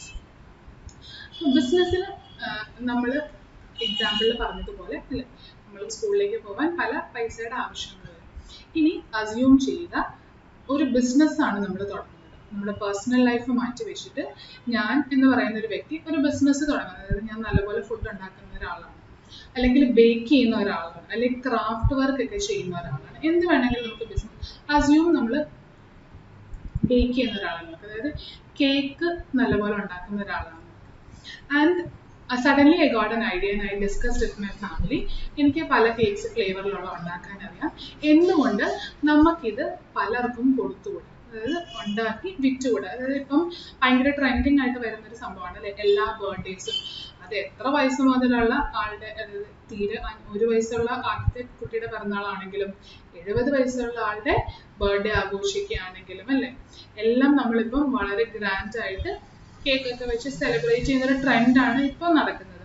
ഒരു 20 years ബാക്ക് ഒക്കെ നോക്കിക്കഴിഞ്ഞാൽ when I was a child, in my childhood, I don't think such cakes were very famous, and such kind of celebration were very famous. ഇപ്പോഴൊക്കെ ചിലപ്പം പൈസ ഉണ്ടാക്കിയെന്നിരിക്കാം, അല്ലെ cake ഉണ്ടാക്കും, ഉണ്ടാക്കില്ല എന്നല്ല ഞാൻ പറയുന്നത്. പക്ഷെ ഇത്ര എക്സ്ട്രാവാഗന്റ് ആയിട്ടുള്ള ഭയങ്കര കളേഴ്സിലുള്ള കേക്കും അല്ലെ തീമായിട്ടുള്ള കേക്കൊക്കെ ട്രെൻഡ് ചെയ്യുന്നൊരു സമയമാണ്. അപ്പോൾ പണ്ടൊന്നും അങ്ങനെ ഇല്ലായിരുന്നു, ഇപ്പോൾ അതാണ് ട്രെൻഡ്. സോ അത് മനസ്സിലാക്കി നല്ലപോലെ കേക്ക് ബേക്ക് ചെയ്യാനും എനിക്കറിയാം. അപ്പം ഞാൻ വിചാരിച്ചു എന്തുകൊണ്ട് ഇത് നമുക്കൊരു ബിസിനസ് ആക്കി. കാരണം ലോക്ക്ഡൗൺ ആണ്, അധികം ആൾക്കാരൊന്നും വെളിയിലേക്കൊന്നും പോകാൻ പറ്റില്ല. അപ്പൊ എല്ലാവരും തന്നെ വീടുകളിൽ കാണും. അപ്പൊ അവർക്ക് ആഘോഷിക്കാനുള്ള സാഹചര്യങ്ങളൊക്കെ അവരുടെ വീട്ടിനുള്ളിൽ പല ദിവസങ്ങളിൽ വരും. ബർത്ത്ഡേസ് വരാം, ആനിവേഴ്സറീസ് വരാം അല്ലെ, എന്തെങ്കിലും റിസൾട്ട് വന്നതിന്റെ സെലിബ്രേഷൻ ആവാം, അങ്ങനെയൊക്കെ. അപ്പൊ ഒരു കടയിൽ പോയി ഇപ്പൊ വാങ്ങിക്കാൻ പറ്റണമെന്നില്ല. അപ്പോൾ നമ്മളെയൊക്കെ അറിയാവുന്നവർ തന്നെ ആകുമ്പോൾ വീടുകളിൽ തന്നെ ഉണ്ടാക്കുന്നതാണ്. ആ ഒരു സേഫ്റ്റി ഒക്കെ വെച്ച് ഞാൻ പ്ലാൻ ചെയ്യണം, ഒരു കേക്ക് ബിസിനസ് സ്റ്റാർട്ട് ചെയ്യാം, സക്സസ്ഫുൾ ആവാൻ സാധ്യതയാണ്. എൻ്റെ ഫാമിലിയോട് പറഞ്ഞപ്പോൾ അവരെല്ലാവരും സമ്മതിച്ചു. എന്നിട്ട് ആദ്യമേ എനിക്ക് കിട്ടിയത് 10 കസ്റ്റമേഴ്സാണ് വെക്കുന്നത്. എൻ്റെ ഫ്രണ്ട്സും എൻ്റെ ഹസ്ബൻഡിൻ്റെ ഫ്രണ്ട്സും പേരൻസിൻ്റെ ഫ്രണ്ട്സും എല്ലാവരോടും നമ്മൾ അറിയിച്ചു. 10 പേര് വാങ്ങിച്ചു. അവർക്ക് അതിൻ്റെ ടേസ്റ്റ് ഒക്കെ ഇഷ്ടപ്പെട്ടു. അവർ വീണ്ടും ഒരു 10 പേരോട് പറഞ്ഞ് എൻ്റെ പതുക്കെ കസ്റ്റമേഴ്സ് കൂടാൻ തുടങ്ങി. 10 എന്നുള്ളത് 100 കസ്റ്റമേഴ്സായി, 150 കസ്റ്റമേഴ്സായി, അങ്ങനെ പൊക്കോണ്ടിരിക്കും. അപ്പൊ 10 കസ്റ്റമർ ഉണ്ടായിരുന്നപ്പോൾ ഇമാജിൻ എൻ്റെ കേക്കിന് 250 തൊട്ട് 500 വരെയായിരുന്നു വിലയെന്ന് വെക്കുക. അപ്പം എല്ലാം ഒരേ ടൈപ്പ് കേക്കാണ് പോകുന്നത്. അപ്പൊ 10 കസ്റ്റമേഴ്സിന് ഞാൻ കേക്ക് കൊടുത്ത് 500 രൂപയ്ക്കാണ് വിറ്റതെന്ന് വെക്കുക. എത്ര രൂപ എനിക്ക് കിട്ടും? 5000 രൂപ അല്ലെ. പുറത്തെടുക്കാൻ വലിയ പാടുണ്ടോ? ഇല്ല. 10 കസ്റ്റമേഴ്സിനാണ് കൊടുത്തത്, 500 രൂപയാണ് ഞാൻ അവരുടെ നിന്ന് വാങ്ങിച്ചത്. കാരണം എനിക്ക് അത്യാവശ്യം ചിലവുണ്ട്, സമയം എടുത്തു. അപ്പൊ ഇതെല്ലാം ചെയ്തത് കാരണം ഞാൻ 500 രൂപയാണ് അവരുടെ നിന്ന് വാങ്ങിച്ചത്. എത്ര രൂപ കിട്ടി? 5000. ഇല്ല, കണക്കിൻ്റെ ഒന്നും ആവശ്യമില്ല. അപ്പൊ കണക്ക് എഴുതണമെന്ന് എന്നോട് ആരെങ്കിലും പറഞ്ഞാൽ ഞാൻ പറയും എന്തിനാ, 10 പേരല്ലേ ഉള്ളൂ, അതൊക്കെ എനിക്ക് ഓർമ്മയിൽ വെക്കാൻ പറ്റുന്നേ ഉള്ളൂ. ശരി, കുറച്ച് 2 മാസം കടന്നുപോയി. ഈ കസ്റ്റമേഴ്സൊക്കെ പലരോടും പറഞ്ഞ് നല്ല അഭിപ്രായം വന്നപ്പോൾ എൻ്റെ കസ്റ്റമർ ബേസ് കൂടാൻ തുടങ്ങി. അവർ അവരുടെ ഫ്രണ്ട്സും അവരുടെ ഫാമിലിയും, അങ്ങനെ ഓരോരുത്തരും ചെറിയ ഒക്കേഷനിൽ പോലും അല്ല ചെറിയൊരു ഗ്യാതറിങ്, ഇപ്പോൾ കല്യാണങ്ങൾ അങ്ങനെയൊന്നും വലിയ കാര്യമായിട്ട് നടത്താൻ പറ്റില്ല അല്ലേ, 10-20 പേരോ 30 പേരോ. അപ്പോൾ തലേദിവസം ഒരു പരിപാടിക്കൊക്കെ അവർക്കൊരു ഫംഗ്ഷൻ, ചെറിയൊരു ഫംഗ്ഷൻ മെഹന്തി നടത്തണമെങ്കിലോ അല്ലെങ്കിൽ മധുരം വെപ്പോ അങ്ങനെ എന്തെങ്കിലും നടത്തണമെങ്കിൽ ഒരു കേക്ക് ഡിസ്ട്രിബ്യൂട്ട് ചെയ്യുന്ന ആഗ്രഹമുണ്ട്. അപ്പം അങ്ങനെ ചെറിയ ചെറിയ ബിസിനസ്സുകൾ പതുക്കെ എനിക്ക് വരാൻ തുടങ്ങി. അപ്പോൾ കസ്റ്റമേഴ്സ് എത്തായി 10 എന്നുള്ളത് 100. ഇനി ഒരേ ഫ്ലേവറിലുള്ളതല്ല, പലരും പലതാണ് ചോദിച്ചത്. ചിലർ ക്രീം ഉള്ളത് ചോദിച്ചു, ചിലർ ക്രീം ഇല്ലാത്തത് ചോദിച്ചു, ചിലത് ഹെൽത്തി വേർഷനായിട്ട് വീറ്റിൽ വേണമെന്ന് പറഞ്ഞു, ചിലർക്ക് വൈറ്റ് ഷുഗർ വേണ്ട, ശർക്കരയിലോ അങ്ങനെ എന്തെങ്കിലും ഉണ്ടാക്കിയത് മതി, അല്ലെങ്കിൽ ഗ്രാനുലർ വേണ്ട, അങ്ങനെ പല ആഗ്രഹങ്ങൾ പറയാൻ തുടങ്ങി. അപ്പൊ 100 പേരും 100 കാര്യങ്ങളാണ്, അല്ലെ 100 ഡിഫറെന്റ് ടൈപ്സ് ഓഫ് കേക്ക്സ് ആണ് എന്നോട് ചോദിച്ചത്. ആ 100നും എൻ്റെ എഫേർട്ട് വ്യത്യാസമായിരുന്നു. അപ്പൊ പ്രൈസും ഞാൻ എന്ത് ചെയ്തു, ഒരെണ്ണത്തിന് 100 ആയുള്ളൂ, മറ്റൊന്നിന് 600 അങ്ങനെ 100നും 100 വിലയായിരുന്നു. Hypothetical situation, need not be actual case. Now if my husband or my family എൻ്റെ പേരൻസ് ആരെങ്കിലും വന്ന് ചോദിക്കുകയാണ്, ശരി ആദ്യത്തെ 10 കസ്റ്റമേഴ്സിനായിട്ട് ഒരു മാസം നീ ചെയ്തപ്പോൾ 5000 രൂപ കിട്ടി, രണ്ടാമത്തെ മാസം 100 പേര് വന്നില്ലേ, എത്ര രൂപ ഉണ്ടാക്കാൻ പറ്റി? അപ്പം ഞാനിങ്ങനെ ഇരുന്ന് ആലോചിക്കുകയാണ്. ഒരാൾ 100 രൂപ, രണ്ടാമത്തെ ആൾ 600, 100 എണ്ണം നമുക്ക് ഓർത്തിരിക്കാൻ പറ്റും? അപ്പോൾ practically impossible situation. until and unless ഇപ്പോൾ ട്രെൻഡിങ് ആയിക്കൊണ്ടിരിക്കുന്ന ഒരു മൂവിയാണ് അല്ലേ, Shakuntala Devi's movie has been releasing. I haven't seen it, but അത്രയും ടാലന്റഡ് ആയിട്ടുള്ള ഒരു മാത്തമാറ്റീഷ്യൻ ആയിരുന്നു അവർ. ഭയങ്കര മെമ്മറി ചെയ്യാൻ അവരുടെ ബ്രെയിൻ ഭയങ്കര നല്ലത്, അതായത് കാൽക്കുലേറ്ററിനേക്കാളും സ്പീഡിൽ വർക്ക് ചെയ്യും. അങ്ങനെയുള്ള ഒരാളാണെങ്കിൽ വേണമെങ്കിൽ പറയാൻ. പക്ഷേ imagine Allah, I have given example of mine. I am not such a person who can calculate 100 different customers in 100 different rate il kodutha immediate aayittu parayan paranja. I cannot do that. I am not that talented on that level. But I have other talent like baking. So 100 rupees വെച്ചിട്ടും 600 വരെയുള്ള പല റേറ്റിൽ കൊടുത്ത സാധനത്തിന് പെട്ടെന്ന് എത്ര സമ്പാദ്യം ഉണ്ടാക്കിയെന്ന് വെച്ചാൽ എനിക്ക് പറയാൻ അറിയില്ല. അപ്പോൾ എന്ത് ചെയ്യും, ഞാനൊന്ന് ആലോചിക്കും. അപ്പോൾ എൻ്റെ ഹസ്ബൻഡ് ചോദിക്കും, എഴുതിയൊന്നും വെച്ചില്ലേ? വെച്ചിട്ടില്ല. അപ്പൊ എങ്ങനെയാണ്, ലാഭമാണോ നിനക്ക് ഉണ്ടായത്, നഷ്ടമാണോ നിനക്ക് ഉണ്ടായത്, നിനക്ക് എങ്ങനെ അറിയാൻ പറ്റും? കാരണം 100 പേർക്ക് ഈ കേക്കൊക്കെ ഉണ്ടാക്കിയപ്പോൾ ഒത്തിരി ചെലവുകൾ എനിക്ക് വന്നു. കേക്കായിട്ടാണോ ഞാൻ വാങ്ങിക്കുന്നത്? അല്ല, ഞാൻ മൈദ അല്ലെങ്കിൽ വീറ്റ് പൗഡർ അതിന് വേണ്ട ഇൻഗ്രീഡിയൻസ് ഒക്കെ വാങ്ങിച്ചപ്പോൾ അതൊക്കെ ഞാൻ ചെലവാക്കിയതാണ്. എന്നിട്ട് എൻ്റെ സമയം കൂടെ കൊടുത്താണ് ഫൈനൽ പ്രോഡക്റ്റ് ഉണ്ടാക്കിയത്. So I have invested a lot of time and money into this. And hence I cannot immediately say whether I have made a profit or loss. അതായത് എനിക്കിത് 100 പേർക്ക് കൊടുത്തത് കൊണ്ട് വല്ല ലാഭമാണോ അത് നഷ്ടത്തിൽ തന്നെയാണോ? അത് പ്രത്യേകിച്ച് നഷ്ടവും ഇല്ല ലാഭവും ഇല്ല, ചെലവ് നികന്നു പോകുന്നു, അങ്ങനെയുള്ളൂ, ഒന്നും പറയാൻ പറ്റുന്നില്ല. അപ്പോൾ എൻ്റെ ഹസ്ബൻഡ് പറഞ്ഞു, ഇനി ഇങ്ങനെ പോയാൽ ശരിയാവില്ല, ഈ ബിസിനസ് നിന്റെ മുന്നോട്ട് പോയിക്കൊണ്ടിരിക്കുകയാണ്, വലുതായിക്കൊണ്ടിരിക്കുകയാണ് അല്ലേ. അപ്പം നിനക്ക് ഈ ബിസിനസ് ഇംപ്രൂവ് ചെയ്യണം, അല്ലെങ്കിൽ നല്ല രീതിയിലേക്ക് ഇംപ്രവൈസ് ചെയ്ത് മുന്നോട്ട് പോകണം, ഒരു കരിയർ പോലെ പാഷനാക്കി മുന്നോട്ട് കൊണ്ടുപോകണമെങ്കിൽ നീ എന്ത് ചെയ്യണം, നിന്റെ ബിസിനസ്സിൽ വരുന്ന കച്ചവടങ്ങളൊക്കെ എവിടെയെങ്കിലും എഴുതി വെക്കണം, നിനക്ക് വരുന്ന ചെലവുകൾ എഴുതി വെക്കണം, നിനക്ക് വരുന്ന വരുമാനങ്ങളെല്ലാം എഴുതി വെക്കണം. എന്നാൽ മാത്രം നിനക്കൊരു ഐഡിയ കിട്ടുള്ളൂ whether you are doing a good business അല്ലേ. ഇത് വെറുതെ ഇരുന്ന് പാഷൻ ആണ് തുടങ്ങിയതെങ്കിലും ultimately it is becoming passion plus ഒരു പ്രോഫിറ്റ് മൈൻഡോട് കൂടി ഒരു ബിസിനസ് ആയി മാറിക്കൊണ്ടിരിക്കുകയാണ്. സോ അങ്ങനെ പറഞ്ഞു കഴിയുമ്പോൾ I think yes, my client base is increasing. Now I have lots and ഒത്തിരി വോള്യൂം ഓഫ് ട്രാൻസാക്ഷൻസ് ഡീൽ ചെയ്യേണ്ടി വരുന്നുണ്ട്, ഒത്തിരി ആൾക്കാർ ഡീൽ ചെയ്യുന്നുണ്ട്, ഒത്തിരി ചെലവുകളുണ്ട്. ഇതൊന്നും എൻ്റെ മനസ്സിൽ മാത്രം നിൽക്കില്ല, എവിടെയെങ്കിലും എഴുതി വെച്ചില്ലെങ്കിൽ എൻ്റെ കയ്യിൽ നിന്ന് പൈസ വരുന്നതാണോ പോകുന്നതാണോ എന്ന് പോലും എനിക്ക് പറയാൻ പറ്റിയതല്ല. അങ്ങനെ പോയി കഴിഞ്ഞാൽ ഓട്ടോമാറ്റിക്കലി കുറേ വർഷങ്ങൾക്ക് ശേഷം അല്ലെങ്കിൽ കുറേ നാളുകൾക്ക് ശേഷം ബിസിനസ് പൂട്ടി പോവുക രക്ഷയുള്ളൂ. So therefore I decide to appoint an accountant, and he is going to do this following steps for me. അതിൽ ആദ്യത്തേത്, he is going to record certain transactions. അപ്പോൾ കേക്കിന് വേണ്ടി ഞാൻ വാങ്ങിക്കുന്ന പല സാധനങ്ങളുണ്ട് അല്ലേ, മൈദ, wheat powder, sugar, butter, oil, milk, all those things, cocoa powder, അതെല്ലാം വാങ്ങിക്കുന്നത് ഇതിൻ്റെ ഇൻഡിവിജ്വൽ ഓരോ ട്രാൻസാക്ഷനാണ്. അതൊക്കെ എൻ്റെ അക്കൗണ്ടൻറ്റ് ഒരു ബുക്കിൽ റെക്കോർഡ് ചെയ്യും. അതായത് മൈദ ഇത്ര കിലോ ഇന്ന ദിവസം വാങ്ങിച്ചു, പ്രീമിയറിൽ നിന്നോ ബിസ്മിയിൽ നിന്നോ. ബട്ടർ ഇത്ര വാങ്ങിച്ചു. അതുപോലെ തന്നെ ഇതെല്ലാം വാങ്ങിച്ചിട്ട് ഞാനൊരു 10 കേക്ക് അന്ന് കൊടുത്തു. അതും എൻ്റെ ബിസിനസ്സിന്റെ ഭാഗമായിട്ട് വന്ന ഒരു ട്രാൻസാക്ഷനാണ് ലഭിക്കുക എന്ന് പറയുന്നത്. ഈ ഞാൻ ഈ കേക്ക് ഉണ്ടാക്കുന്നത് അൾട്ടിമേറ്റ്ലി വിൽക്കാനാണ്. അപ്പോൾ വാങ്ങിക്കാൻ ഇൻഗ്രീഡിയൻറ്റ് വാങ്ങിക്കുന്നതൊക്കെ റെക്കോർഡ് ചെയ്യുന്ന പോലെ ഇൻഗ്രീഡിയൻ്റ് ഒക്കെ ഉപയോഗിച്ച് ഫൈനൽ പ്രോഡക്റ്റ് വിൽക്കുന്നതും ഞാൻ റെക്കോർഡ് ചെയ്യണം. അതായത് എവിടെയെങ്കിലും എഴുതി വെക്കണം. Nothing with that. ആ എഴുതി വെക്കുന്നതാണ്, എഴുതി വെക്കുന്നത് എവിടെയാണ്? That is nothing but journal. അതായത് നിങ്ങൾ അതിനെ എഴുതുന്നതിനെയാണ് ജേണൽ എന്ന് പറയുന്നത്. ഇത്രയും ക്ലിയർ ആയി? ഇനി ഒരു മാസം കടന്നു. ഒരു മാസം അക്കൗണ്ടന്റിനെ അപ്പോയിന്റ് ചെയ്തിട്ട് ഒരു മാസം കഴിഞ്ഞപ്പോൾ ഐ വോണ്ട് ടു നോ മൈദ മാത്രം അല്ലെങ്കിൽ ഷുഗർ മാത്രം ഞാൻ എത്ര കിലോ വാങ്ങിച്ചിട്ടുണ്ട് 150 കേക്ക് കൊടുക്കാൻ. പക്ഷെ ജേണൽ എന്ന് പറഞ്ഞാൽ അല്ലെങ്കിൽ നിങ്ങൾ റെക്കോർഡ് ചെയ്യുന്നതോ ഓരോ ദിവസത്തെയാണ്. 1-ാം തീയതി 1 ഓഗസ്റ്റിന് ഇത്ര സാധനം വാങ്ങിച്ചു, 2 ഓഗസ്റ്റിന് 3 ഓഗസ്റ്റിന് ഇത്ര കേക്ക് വിറ്റു എന്നൊക്കെ പറഞ്ഞാണ് നമ്മൾ ജേണൽ റെക്കോർഡ് ചെയ്യുന്നത്. ഡേറ്റ് വൈസും ടൈം വൈസും നടക്കുന്നതനുസരിച്ച്. ഇപ്പം നിങ്ങളൊക്കെ പേഴ്സണൽ ഡയറി എഴുതുന്നവരാണെങ്കിൽ ഒരു പരിധി വരെ നിങ്ങൾക്കറിയാം അല്ലേ?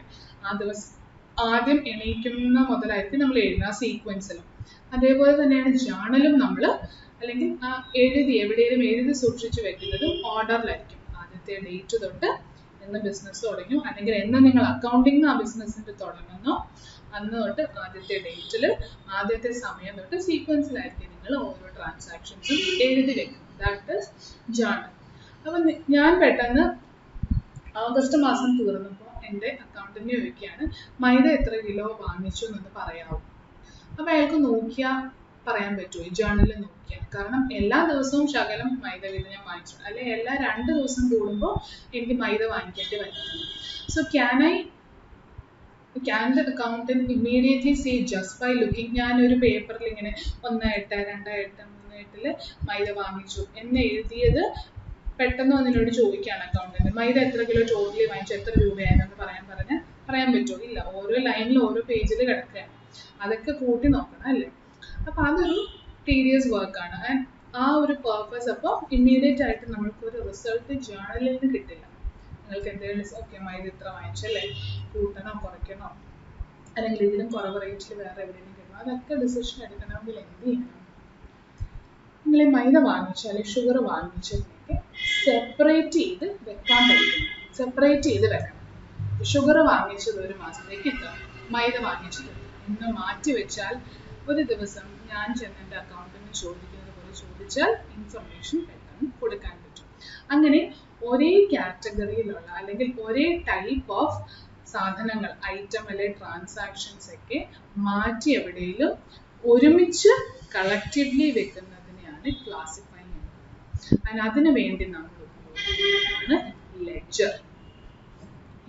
സോ ആദ്യമേ ഒരു ബുക്കിൽ നമ്മൾ ഡേറ്റ് വൈസ് സീക്വൻസിൽ ടൈമിൽ എഴുതി വെക്കുന്നു, ഓരോന്ന് നടക്കുന്നതനുസരിച്ച്. അതാണ് ജേണൽ.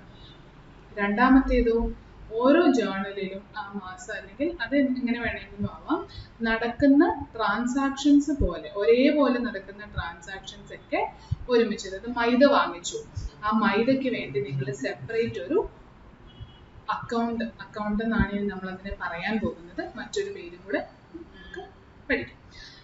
ലെഡ്ജറോ, അതിന് ലെഡ്ജർ എന്നത് ledger or account, ledger accounts open ചെയ്യുകയാണ്. അപ്പൊ അതിൽ നോക്കിയാൽ ഒറ്റയടിക്ക് നിങ്ങൾക്ക് മനസ്സിലാവും, നോക്കിയാൽ മൈദ എത്ര എണ്ണം വാങ്ങിച്ചിട്ടുണ്ട്, എത്ര കിലോ വാങ്ങിച്ചിട്ടുണ്ട്, എത്ര രൂപയ്ക്ക് വാങ്ങിച്ചിട്ടുണ്ട്. That is ledger. ഇനി മൈദ മാത്രം വാങ്ങിച്ചതും ഒക്കെ അറിഞ്ഞാൽ മതിയോ? ഇല്ല. ഒരു ബിസിനസ് ആകുമ്പോൾ ആ കേക്കിന് വേണ്ടി ഞാൻ വാങ്ങിച്ച പല കാര്യങ്ങൾ കാണും അല്ലേ? കേക്കിന് വേണ്ടി വാങ്ങിച്ചത് മാത്രമല്ല, കേക്ക് വിറ്റ ഡീറ്റെയിൽസ് എൻ്റെ ജേർണലിലുണ്ട്. ഉണ്ടോ?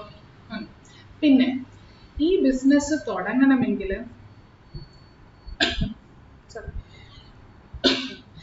ഈ ബിസിനസ് മുന്നോട്ട് പോയിക്കൊണ്ടിരിക്കുമ്പോൾ മൈദയും ഷുഗറൊക്കെ ഞാൻ പറഞ്ഞു ഒത്തിരി ക്വാണ്ടിറ്റിയിൽ വാങ്ങിക്കേണ്ടി വരികയാണ്. അപ്പോൾ സ്ഥിരം വാങ്ങിച്ച് വന്നു കഴിഞ്ഞാൽ ഒരേ സ്ഥലത്തുനിന്ന് വാങ്ങിച്ചാൽ അവർ തമ്മിലൊരു റിലേഷൻഷിപ്പ് ക്രിയേറ്റ് ആവും, അല്ലെങ്കിൽ ഒരു ബിസിനസ് റിലേഷൻഷിപ്പ് ക്രിയേറ്റ് ആവും. എന്നിട്ട് പിന്നെ എനിക്ക് അയാളോട് പറയാം, ഞാൻ നിങ്ങളുടെ കയ്യിൽ നിന്ന് സ്ഥിരം വാങ്ങിക്കുന്നതല്ലേ, അപ്പോൾ നിങ്ങൾക്ക് എനിക്ക് കുറച്ച് പൈസയ്ക്ക് കുറവ് തന്നുകൂടെ? അല്ലെങ്കിലോ ഞാൻ എപ്പോഴും വാങ്ങിക്കുന്നതനുസരിച്ച് പൈസ തരുന്നില്ല, ഒരു മാസം കൂടുമ്പോൾ നിങ്ങൾ എന്നോട് പൈസ എത്രയായി മൈദ മുഴുവൻ വാങ്ങിച്ചെന്ന് പറഞ്ഞാൽ മതി, അത് ഞാൻ നിങ്ങൾക്ക് തന്നേക്കാം അല്ലെ? അങ്ങനത്തെ കുറേ ബിസിനസ് റിലേഷൻഷിപ്സ് ഒക്കെ ഈ ഒരു പീരീഡിൽ ഡെവലപ്പ്, അതായത് തുടങ്ങിയ അന്നോട്ട് ഡെവലപ്പായി അക്കൗണ്ട്സ് ഒക്കെ നമ്മൾ ക്രിയേറ്റ് ചെയ്യുന്ന സമയത്ത്.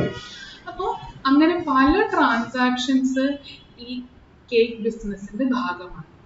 അതെല്ലാം കൂടെ സമറൈസ് ചെയ്ത് എവിടെയും നിങ്ങൾ ഒറ്റ ഒരു പേജിലാക്കി കാണിക്കണം. സോ ദാറ്റ് ആ ബിസിനസ്സിന്റെ സമ്മറി എന്താണ്, ഒരു മാസം കൊണ്ട് എന്തായി, മൈദ എത്ര വാങ്ങിച്ചു, ഷുഗർ എത്ര വാങ്ങിച്ചു, ഇത്ര പേർക്ക് സെയിൽസ് നടത്തി, എൻ്റെ ക്യാഷ് ആയിട്ട് എൻ്റെ കയ്യിൽ വീട്ടിൽ പേഴ്സിൽ ഇത്രയുണ്ട്, ബാങ്കിൽ ഞാൻ കുറച്ച് ഡെപ്പോസിറ്റ് ചെയ്തു, ഇതൊക്കെ എവിടെ കാണാൻ പറ്റും? ഒരൊറ്റ ഷീറ്റിൽ തന്നെ സമ്മറൈസ് ചെയ്ത് കാണാൻ പറ്റും. ലെഡ്ജർ ആണെങ്കിലോ ആ പർട്ടിക്കുലർ നിങ്ങൾക്ക് വേണ്ട ഓരോ ലെഡ്ജറും പോയി നോക്കിയാൽ മൈദനെ കുറിച്ചുള്ള ലെഡ്ജർ തുറന്നു നോക്കിയാൽ അതിന്റെ ഡീറ്റെയിൽസ് കിട്ടും. ഷുഗറിനെ കുറിച്ചാണെങ്കിൽ അങ്ങനെ. പക്ഷെ എല്ലാം കൂടെ നോക്കണമെങ്കിലോ അടുത്ത സ്റ്റേജിലേക്ക് വരണം, which is nothing but summarizing. And summarize ചെയ്യുന്ന ആ സ്റ്റേറ്റ്മെന്റിന്റെ പേരാണ് ട്രയൽ ബാലൻസ്.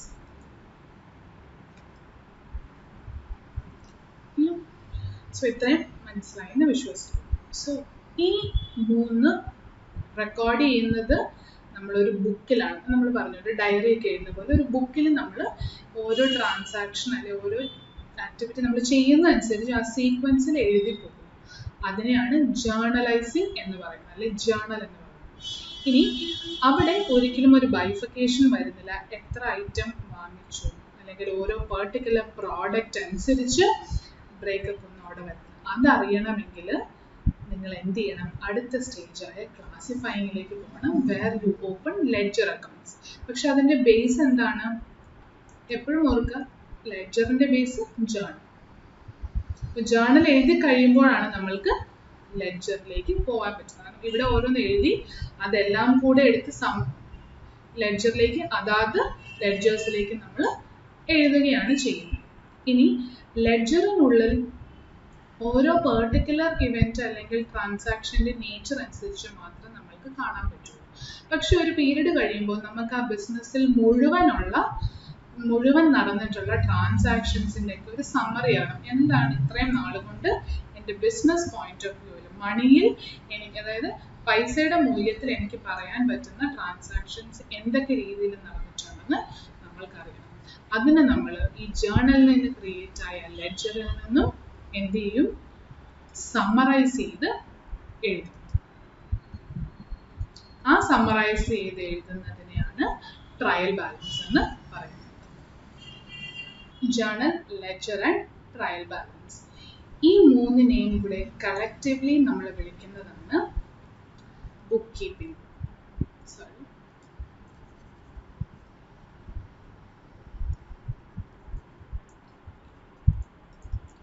ബുക്ക് കീപ്പിംഗ് അതായത് നമ്മൾ ഒരു സിസ്റ്റമാറ്റിക് ആൻഡ് ഓർഡർലി മാനറിൽ ഒരു ബിസിനസ്സിൽ സംഭവിക്കുന്ന ഫൈനാൻഷ്യൽ നേച്ചറിലുള്ള ട്രാൻസാക്ഷൻസ് എല്ലാം റെക്കോർഡ് ചെയ്ത് ക്ലാസിഫൈ ചെയ്ത് സമ്മറൈസ് ചെയ്യും, എന്നിട്ട് ട്രയൽ ബാലൻസ് വരെ എത്തിക്കുന്നു. അതിനെ ഈ 3 പ്രോസസ്സിൻ്റെയും കൂടെ കോമ്പിനേഷനെയാണ് ബുക്ക് കീപ്പിംഗ് എന്ന് വിളിക്കുന്നത്. ഇനി നമ്മൾ അക്കൗണ്ടിങ് ഡെഫിനേഷനിൽ ഓൾറെഡി പറഞ്ഞു, ഇത് 3ഉം ചെയ്താൽ മാത്രം മതിയോ? സമ്മറൈസ് ചെയ്ത് വെച്ചാൽ മാത്രം മതിയോ? അത് ചെയ്യുന്നതിൻ്റെ ഉദ്ദേശം എന്തായിരുന്നു? നമ്മൾ പറഞ്ഞ എക്സാമ്പിളിൽ ഒരു 1 മന്ത് കഴിഞ്ഞ് എൻ്റെ ക്ലയൻറ്റ് ബേസ് കൂടിയപ്പോൾ എൻ്റെ ഹസ്ബൻഡ് വന്ന് ചോദിച്ചു, അല്ലെ ബിസിനസ് എങ്ങനെ പോകുന്നു, നല്ലതായിട്ടാണോ പോകുന്നത്, ലാഭം എത്രയുണ്ട്, നഷ്ടത്തിലാണോ എന്നൊക്കെ അറിയാമോ, എത്രയുണ്ട് ഈ ബിസിനസ് കണ്ടിന്യൂ ചെയ്ത് പോകുന്നുണ്ട് എന്നൊക്കെ ചോദിച്ചപ്പോഴാണ് ഐ അപ്പോയിന്റഡ് ആൻ അക്കൗണ്ടന്റ്, അല്ലേ? So which means I am not only interested in just summarizing all this, I am also interested in knowing the result and interpreting it. So how are we going to present that, or how are we going to record that? Interpreting, analyzing and communicating is preparation of financial statements statements, അതായത് ഒറ്റ വാക്കിലാണ് financial statement collectively പറയുന്നത്. It's nothing but preparation of trading and profit and loss account.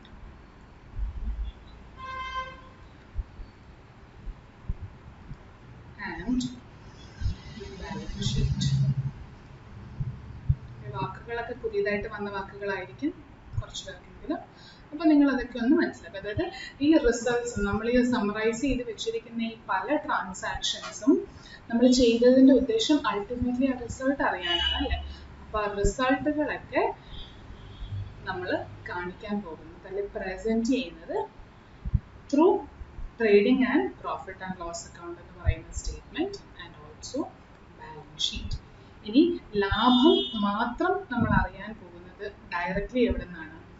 Trading and profit and loss account. ഈ പേര് പറയുന്നത് പോലെ തന്നെ profit and loss account and ട്രേഡിങ്ങിനകത്തായിരിക്കും ലാഭം അല്ലെ നഷ്ടം അല്ലെ ഒന്നുമില്ല. ബ്രേക്ക് ഇവൻ ആണ്. ബ്രേക്ക് ഇവൻ എന്ന് വെച്ചാൽ എന്താ? ലാഭവും ഇല്ല നഷ്ടവും ഇല്ല. 100 രൂപ ചിലവാക്കി 100 രൂപ തന്നെ വരുമാനം. അതിനെയാണ് ട്രേഡിംഗ്. അതായത് ഇവിടെ നിന്നാണ് നമ്മൾക്ക് എന്ത് കിട്ടുന്നത്? അവർ പ്രോഫിറ്റ് ഓർ അല്ലെ ലാഭം കിട്ടും അല്ലെ നഷ്ടം, what ever the case may be. ഇനി ബാലൻസ് ഷീറ്റ് എന്താണ്? ഈ ബിസിനസ് കേക്ക് ബിസിനസ് തുടങ്ങിയപ്പോൾ എനിക്ക് കുറേ കസ്റ്റമേഴ്സ് വന്നു അല്ലേ. നമ്മൾ കുറേ കേക്ക് ഉണ്ടാക്കി വിറ്റു. പിന്നെ നമ്മൾക്ക് കുറേ പ്രോഡക്ട്സ് നമ്മൾ വാങ്ങിച്ചതിനെ കുറിച്ചൊക്കെ എഴുതി. മൈദ വാങ്ങിച്ചു, ഷുഗർ വാങ്ങിച്ചു, അങ്ങനത്തെ കുറേ കാര്യം. പക്ഷേ 1-2 എക്സാമ്പിൾസ് പറയുകയാണെങ്കിൽ ഈ കേക്ക് ഉണ്ടാക്കാൻ എനിക്ക് ഈ ഇൻഗ്രീഡിയൻസും അല്ലേ, ഈ മൈദയും ഷുഗറും ഒക്കെ എന്താണ്? ഇൻഗ്രീഡിയൻസ് ആണ് ഫൈനൽ പ്രൊഡക്റ്റായി കേക്ക് ഉണ്ടാക്കാൻ. ഈ ഇൻഗ്രീഡിയൻസ് മാത്രം മതിയോ? പോരാ. ആ കേക്ക് ഉണ്ടാക്കാൻ ഒരു കേക്ക് ടിന്ന് വേണം അല്ലേ, ഒരു പാത്രം വേണം. അത് ബേക്ക് ചെയ്യാനൊന്നെങ്കിൽ അവനോ അല്ലെങ്കിൽ കുക്കറിലൊക്കെയാണ് ബേക്ക് ചെയ്യുന്നതെങ്കിൽ അത് വേണം. അപ്പോൾ ഒരു മൈക്രോവേവ് അവൻ വേണം, കൺവെൻഷണൽ കുക്കിംഗ് ഒക്കെ ഉള്ള ഓപ്ഷൻസ് ഉള്ള അവൻ വേണം. പിന്നെ ഒത്തിരി ഡെക്കറേറ്റീവ് ആയിട്ടൊക്കെ ചെയ്യുന്നതാണെങ്കിൽ പല പൈപ്പിംഗ് ബാഗ്സ് വേണം അല്ലെ, ക്രീമൊക്കെ പൈപ്പ് ചെയ്ത് പല ഷേപ്പിലൊക്കെ നമ്മൾ കേക്ക് ഡെക്കറേറ്റ് ചെയ്യുന്ന കണ്ടു. അപ്പം അങ്ങനത്തെ കുറച്ച് എക്യുപ്മെന്റ്സ് വേണം. അങ്ങനെ കുറേ ബേക്കിംഗ് റിലേറ്റഡ് ആയിട്ടുള്ള സാധനങ്ങൾ വേണം. അത് നമ്മൾ ഇമ്മീഡിയറ്റ്ലി യൂസ് ചെയ്തങ്ങ് തീർന്നു പോവുകയായി. ഇപ്പം മൈദയൊക്കെ നമ്മൾ കേക്ക് ഉണ്ടാക്കിയാൽ കേക്കിൻ്റെ ആ പ്രോഡക്റ്റിലേക്ക് അലിഞ്ഞു ചേർന്ന് അത് നമ്മൾ കൺസ്യൂം ചെയ്യുമ്പോൾ തീരുകയാണ്. പക്ഷേ ഈ മൈക്രോവേവ് അവൻ എന്നൊക്കെ പറയുന്നതോ ഈ ഫൈനൽ പ്രോഡക്റ്റ് ഉണ്ടാക്കാൻ നമ്മളെ സഹായിക്കുന്ന കുറച്ച് ഐറ്റംസ് ആണ്. അതും ഞാൻ വാങ്ങിക്കേണ്ടി വരില്ലേ ഇഫ് ഓൾറെഡി നോട്ട് ദെയർ എന്ന് വെച്ചാൽ നമ്മളുടെ കയ്യിൽ കുറച്ച് എക്സ്ട്രാ ഐറ്റംസ് കാണും, എൻ്റെ ആസ്തി പോലെ. അപ്പം ഈ ബിസിനസ് തുടങ്ങുന്ന ഒരാൾ വന്ന് നോക്കിയാൽ ഇപ്പോൾ ഒത്തിരി കസ്റ്റമേഴ്സ് ഒക്കെ ആയി കഴിഞ്ഞപ്പോൾ എനിക്ക് തന്നെ ബേക്ക് ചെയ്യാൻ പറ്റുന്നില്ല. ഞാൻ 2-3 ഹെൽപ്പേഴ്സിനെയും കൂടെ വെച്ചു. അപ്പം ഒരു അവൻ മാത്രം പോരാ, കാരണം മണിക്കൂറുകൾക്ക് ഇങ്ങനെ ഇഷ്ടംപോലെ കേക്കുകൾ നമുക്ക് ഉണ്ടാക്കേണ്ടി വരുന്നുണ്ട്. സോ അങ്ങനെയാണെങ്കിൽ എന്ത് സംഭവിക്കുന്നു? നമ്മുടെ മൈക്രോവേവ് അവന് ഒരെണ്ണം പോരാ, 2-3 എണ്ണം വേണം കൺവെൻഷൻ ബേക്കിങ്ങിനൊക്കെ ഉള്ളത്. അങ്ങനെ ഞാൻ വാങ്ങിക്കുന്ന ഈ പ്രോഡക്ട്സുകളുടെയൊക്കെ എണ്ണം കൂടുകയാണ്. അപ്പോൾ ഈ മൈക്രോവേവ് അവൻ ഈ കൺവെൻഷണൽ ബേക്കിങ്ങിലുള്ള ട്രേ എന്നൊക്കെ പറയുന്നത് എന്താണ്? എൻ്റെ ആസ്തിയാണ് അല്ലേ. നാളെ അത് എനിക്ക് 20,000 രൂപയ്ക്ക് ഒരെണ്ണം വാങ്ങിച്ചെങ്കിൽ നാളെ എനിക്ക് ബിസിനസ് വേണ്ട എന്ന് പറഞ്ഞ് പോകുമ്പോൾ എനിക്ക് ഈ സാധനങ്ങളൊക്കെ മാർക്കറ്റിൽ വിറ്റ് കഴിഞ്ഞാൽ കുറച്ചെങ്കിലും പൈസ അതിൽ നിന്ന് തിരിച്ച് ഏൺ ചെയ്യാൻ പറ്റും. അത്രയും നാളും അത് ആർക്ക് ഉപയോഗിക്കാം? എൻ്റെ ഇഷ്ടത്തിന് എനിക്ക് ഉപയോഗിക്കാം. അതായത് അതിന്മേലുള്ള അവകാശം മുഴുവൻ ആരുടെയാണ്? ആ മൈക്രോവേവ് അവൻ്റെ മേലുള്ളത് എൻ്റെയാണ്. സോ അങ്ങനെയുള്ള കുറച്ച് items, these are nothing but assets എന്ന് വേണമെങ്കിൽ പറയാം. ഡീറ്റെയിൽ ആയിട്ട് ബാലൻസ് ഷീറ്റിലുള്ളത് എന്താണെന്നൊക്കെ നമ്മൾ പിന്നീട് പഠിക്കും. 1-2 എക്സാമ്പിൾ പറയാൻ വേണ്ടി ഞാൻ ഈ മൈക്രോവേവ് അവനൊക്കെ എടുത്തത്. അതായത് ഇമ്മീഡിയറ്റ്ലി കൺസ്യൂം ചെയ്ത് തീർന്നു പോവാതെ ലോങ് റണ്ണിൽ ആ ഒരു പെർട്ടിക്കുലർ ഐറ്റം ഉപയോഗിച്ച് നിങ്ങൾക്ക് എന്തെങ്കിലും ബെനിഫിറ്റ് റീപ്പ് ചെയ്യാൻ പറ്റുകയാണെങ്കിൽ that becomes A asset for you. ഒരു അസറ്റ്, അത് നിങ്ങളുടെ ആസ്തിയാണ്. അപ്പോൾ നിങ്ങൾ വീട്ടിലൊക്കെ ഫാമിലി ആയിട്ടൊക്കെ ഇരിക്കുമ്പോൾ സംസാരിക്കുമ്പോൾ ചിലപ്പോൾ കേട്ടിട്ടുണ്ടായിരിക്കും അച്ഛൻ പറയുന്നത്, ഇപ്പം ഓൾറെഡി വീടില്ലാത്തവരാണെങ്കിൽ നമുക്കൊരു പുതിയ വീട് വാങ്ങിക്കണം അല്ലെങ്കിൽ പുതിയ വീട് വെക്കണം എന്ന്. അതൊരു അസറ്റാണ് എന്ന് പറയാം, അതൊരു ആസ്തിയാണ്. അതൊരു ഫ്യൂച്ചറിലേക്കുള്ള ഒരു സേവിങ്സ് ആണ് ഒരു വീടെന്ന് പറയുന്നത്. അല്ല ഓൾറെഡി വീടുണ്ട്, പക്ഷെ നിങ്ങൾ കുറച്ച് പൈസ നിങ്ങൾക്ക് പല ബിസിനസ്സൊക്കെ ചെയ്ത് കുറേ ലാഭം കിട്ടി. അപ്പോൾ കാശായിട്ട് ഇരിക്കേണ്ട, നമുക്ക് എവിടെയെങ്കിലും കുറച്ചുകൊണ്ട് ഭൂമി വാങ്ങിക്കാം അല്ലേ, കുറച്ച് ലാൻഡ് വാങ്ങിക്കാം. അങ്ങനെയൊക്കെ. ഈ ലാൻഡൊക്കെ എന്താണ്? നിങ്ങളുടെ അസറ്റാണ്. അല്ലെങ്കിൽ നമുക്ക് കുറച്ച് സ്വർണ്ണത്തിലോ കൊണ്ട് ഇൻവെസ്റ്റ് ചെയ്യാം, കുറേ ഗോൾഡ് കോയിൻ വാങ്ങിക്കാം, അല്ലെങ്കിൽ കുറച്ച് ജ്വല്ലറി ഫാമിലിക്ക്, അമ്മയ്ക്കും അനിയത്തിക്കും മക്കൾക്കും ഒക്കെയുള്ള കുറച്ച് ജ്വല്ലറി വാങ്ങിക്കാം, അല്ലെങ്കിൽ മക്കൾക്ക് അടുത്ത് ലാപ്ടോപ്പ്, അങ്ങനെ എന്തെങ്കിലും ഇമ്പ്രൂവ്മെന്റ്സ് കൊടുക്കുക, അല്ലേ, ടെക്നോളജിക്കൽ അഡ്വാൻസ്മെന്റ്സിന് വേണ്ടി അങ്ങനെ എന്തെങ്കിലുമൊക്കെ ചെയ്യാം. അതായത് ഇതെല്ലാം എന്തായി മാറി? നിങ്ങളുടെ അസറ്റ്സ് ആണ്, നിങ്ങളുടെ ആസ്തിയാണ്, നിങ്ങളുടെ വെൽത്തിൽ നിന്ന് നിങ്ങൾ ജനറേറ്റ് ചെയ്ത പല കാര്യങ്ങളാണ്, അല്ലേ. ഇതെല്ലാം റെപ്രസെന്റ് ചെയ്യുന്ന എന്താണ്? നിങ്ങളുടെ ഫൈനാൻഷ്യൽ പൊസിഷൻ. അപ്പൊ അതുകൊണ്ടാണ് മുതിർന്നവരൊക്കെ ചിലപ്പോൾ പറയുന്നത് നിങ്ങൾ കേട്ടിട്ടുണ്ടായിരിക്കും, കാശ് കിട്ടുമ്പോൾ എവിടെയെങ്കിലും കൊണ്ട് കുറച്ചെങ്കിലും സേവിങ്സ് ആയിട്ട് ഇടണം, അല്ലെങ്കിൽ ഒരു ഭൂമി വാങ്ങിക്കണം, ഒരു വീട് പണിയാൻ ശ്രമിക്കണം, അല്ലെങ്കിൽ ഒരു വീട് വാങ്ങിക്കണം, കുറച്ചെങ്കിലും സ്വർണത്തിൽ ഇൻവെസ്റ്റ് ചെയ്യണം, കുറച്ച് സ്വർണം വാങ്ങിക്കണം എന്നൊക്കെ പറയുന്നത് എന്താണ്? Ultimately financial position. നാളെ ഒരു ആവശ്യം വന്നു കഴിഞ്ഞാൽ ഈ ശരിക്കും വീടും ലാൻഡും ഒക്കെ നിങ്ങൾ അഡീഷണലി വാങ്ങിക്കുന്ന എന്താണ്? ഒരു അസറ്റ് ആയിട്ടാണ്. വർഷങ്ങൾക്ക് ശേഷം നിങ്ങൾക്ക് പെട്ടെന്ന് ഒരു കാശിന്റെ ആവശ്യം വരികയാണ്, ഈ ഇതിന്റെ മേലുള്ള ഫുൾ ഓണർഷിപ്പ് നിങ്ങളുടെ കയ്യിലാണെങ്കിൽ നിങ്ങൾക്ക് അത് വിറ്റ് അതിൽ നിന്ന് ക്യാഷ് ജനറേറ്റ് ചെയ്ത് അന്ന് വരുന്ന ആവശ്യം നിറവേറ്റാവുന്നതാണ്, അല്ലേ. So all these are nothing but financially നിങ്ങളുടെ പൊസിഷൻ കാണിക്കുന്നതാണ്. നിങ്ങൾക്ക് അത്യാവശ്യം ആസ്തിയുള്ളതാണ്, അല്ല നിങ്ങൾ എല്ലാവരുടെ കയ്യിൽ നിന്നും കടം വാങ്ങിച്ച് വേണമെങ്കിൽ നമുക്ക് ജീവിക്കാം, അല്ലേ. കടം വാങ്ങിച്ച് കൊടുക്കാതെ നമ്മൾ പല സിനിമകളിൽ കണ്ടിട്ടുണ്ട്. നായകന്മാരുടെയും ഫാമിലീസ് ഒക്കെ ഒത്തിരി കടം വാങ്ങിച്ച് കടബാധ്യതയിൽ നിൽക്കുകയാണ്. അതായത് അവരുടെ ഫൈനാൻഷ്യൽ പൊസിഷൻ നോക്കിക്കഴിഞ്ഞാൽ അവർക്ക് ആസ്തി അല്ലെ അസറ്റ് ഉണ്ടോ എന്തെങ്കിലും വിൽക്കാൻ പറ്റുന്നത്? ഇല്ല, മുഴുവൻ കടമാണ്. അപ്പൊ ആ കടം എന്ന് പറയുന്നത് nothing but termed as liability in accounting terminologies. നിങ്ങളുടെ എല്ലാം കടം. അപ്പൊ നിങ്ങൾ നിങ്ങളുടെ സുഹൃത്തിൻ്റെ തന്നെ ഒരു ബുക്ക് വാങ്ങിക്കാൻ വേണ്ടി 20 രൂപ വാങ്ങിച്ചാൽ അത് നിങ്ങൾ കടമാണെന്നാണ് പറയുന്നത്. നിങ്ങൾ നാളെ അത് തിരിച്ചു കൊടുക്കാൻ ശ്രമിക്കും. പ്രാക്ടിക്കലി നിങ്ങൾ കൊടുക്കുകയില്ല എന്നുള്ളത് വേറെ കാര്യം. എക്സാമ്പിൾ വൈസ് ഞാൻ പറഞ്ഞു. So that is all liability. ഈ അസറ്റും ലയബിലിറ്റിയാണ് നിങ്ങളുടെ ഫൈനാൻഷ്യൽ പൊസിഷനെ ഡിഫൈൻ ചെയ്യുന്നത്. നിങ്ങൾ ഇപ്പോൾ എന്തെങ്കിലും ഒരു സിറ്റുവേഷൻ വന്നു കഴിഞ്ഞാൽ, കാശിൻ്റെ ആവശ്യം വന്നു കഴിഞ്ഞാൽ നിങ്ങൾക്കത് മാനേജ് ചെയ്യാനുള്ള പൊസിഷൻ ഉണ്ടോ ഇല്ലയോ? അതൊക്കെ എവിടെ നിന്നാണ് നിങ്ങൾക്ക് അറിയാൻ പറ്റുന്നത്? ബാലൻസ് ഷീറ്റിൽ നിന്ന്. സോ പ്രോഫിറ്റ് മാത്രമല്ല, ഈ ബിസിനസ് ചെയ്യുന്നത് വഴി ഒരു ലാഭവും കിട്ടും. പിന്നെ അതിനോട് അനുബന്ധിച്ച് നമ്മൾ ഈ ആക്ടിവിറ്റി ഒക്കെ ചെയ്യുമ്പോൾ അറിഞ്ഞും അറിയാതെയും കുറെ അസറ്റും ലയബിലിറ്റിയും, അല്ലെ, ആസ്തിയും കടങ്ങളും ഒക്കെ ജനറേറ്റ് ആവും. ആ ഫൈനാൻഷ്യൽ പൊസിഷനൊക്കെ കാണിക്കാൻ വേണ്ടി നമ്മൾ പ്രിപ്പയർ ചെയ്യുന്ന ഒരു സ്റ്റേറ്റ്മെന്റ് ആണ് balance sheet. So these three put together, interpreting, analyzing and communicating put together, is nothing but accounting.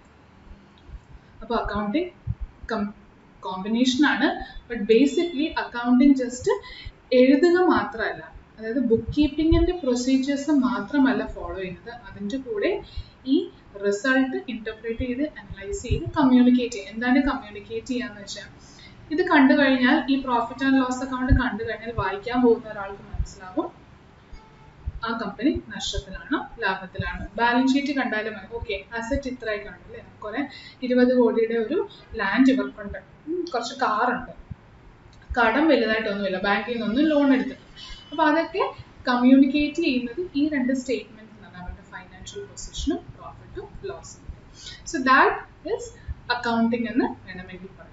And accountancy നമ്മൾ പറയുന്ന സബ്ജക്റ്റ് അക്കൗണ്ടൻസി ആണ് പറയുന്നത്, chartered accountancy. So that is a combination of both book keeping and accounting. Book keeping ഉണ്ടെങ്കിൽ മാത്രമേ accounting ചെയ്യാൻ പറ്റുകയുള്ളൂ. Final സ്റ്റേജായ interpreting, analysing, communicating.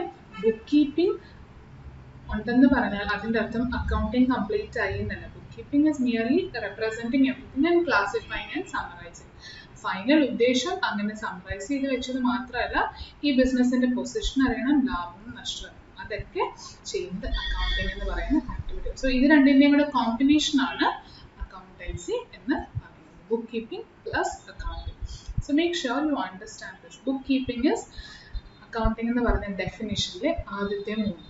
And accounting as such is ഈ interpreting, ഈ ബുക്ക് കീപ്പിംഗിൽ നിന്ന് ജനറേറ്റ് ആയി വന്ന ഈ 3 സ്റ്റേറ്റ്മെന്റ്സ് ഉപയോഗിച്ച് നിങ്ങൾ ഇന്റർപ്രേറ്റ് ചെയ്യുന്ന റിസൾട്ട്സ്. അതായത് അക്കൗണ്ടിങ് ചെയ്യണമെങ്കിൽ ബുക്ക് കീപ്പിംഗ് തൊട്ട് മേലെ ഉണ്ടായിരിക്കണം. ബൈഫിക്കേറ്റ് ചെയ്ത് മനസ്സിലാക്കാനാണ് ഇത് മാത്രം ബുക്ക് കീപ്പിംഗ് എന്ന് പറയുന്നത്. അക്കൗണ്ടിങ് ചെയ്യണമെങ്കിൽ പക്ഷേ ബുക്ക് കീപ്പിംഗ്, അതായത് ഈ മൂന്നും കൂടെ വേണം. അത് പ്രീ റിക്വസിറ്റ് ആണ്. സോ ഐ ഹോപ്പ് ഇത്രയും ക്ലിയർ ആയിരുന്നത്. നൗ ഈ പഠിച്ച കാര്യങ്ങൾ, ഈ 6 പോയിന്റ് തന്നെ നമ്മൾ തിരിച്ചു മറിച്ചൊക്കെ ഇനി ഡിസ്കസ് ചെയ്യാൻ പോവാണ്. As aspects and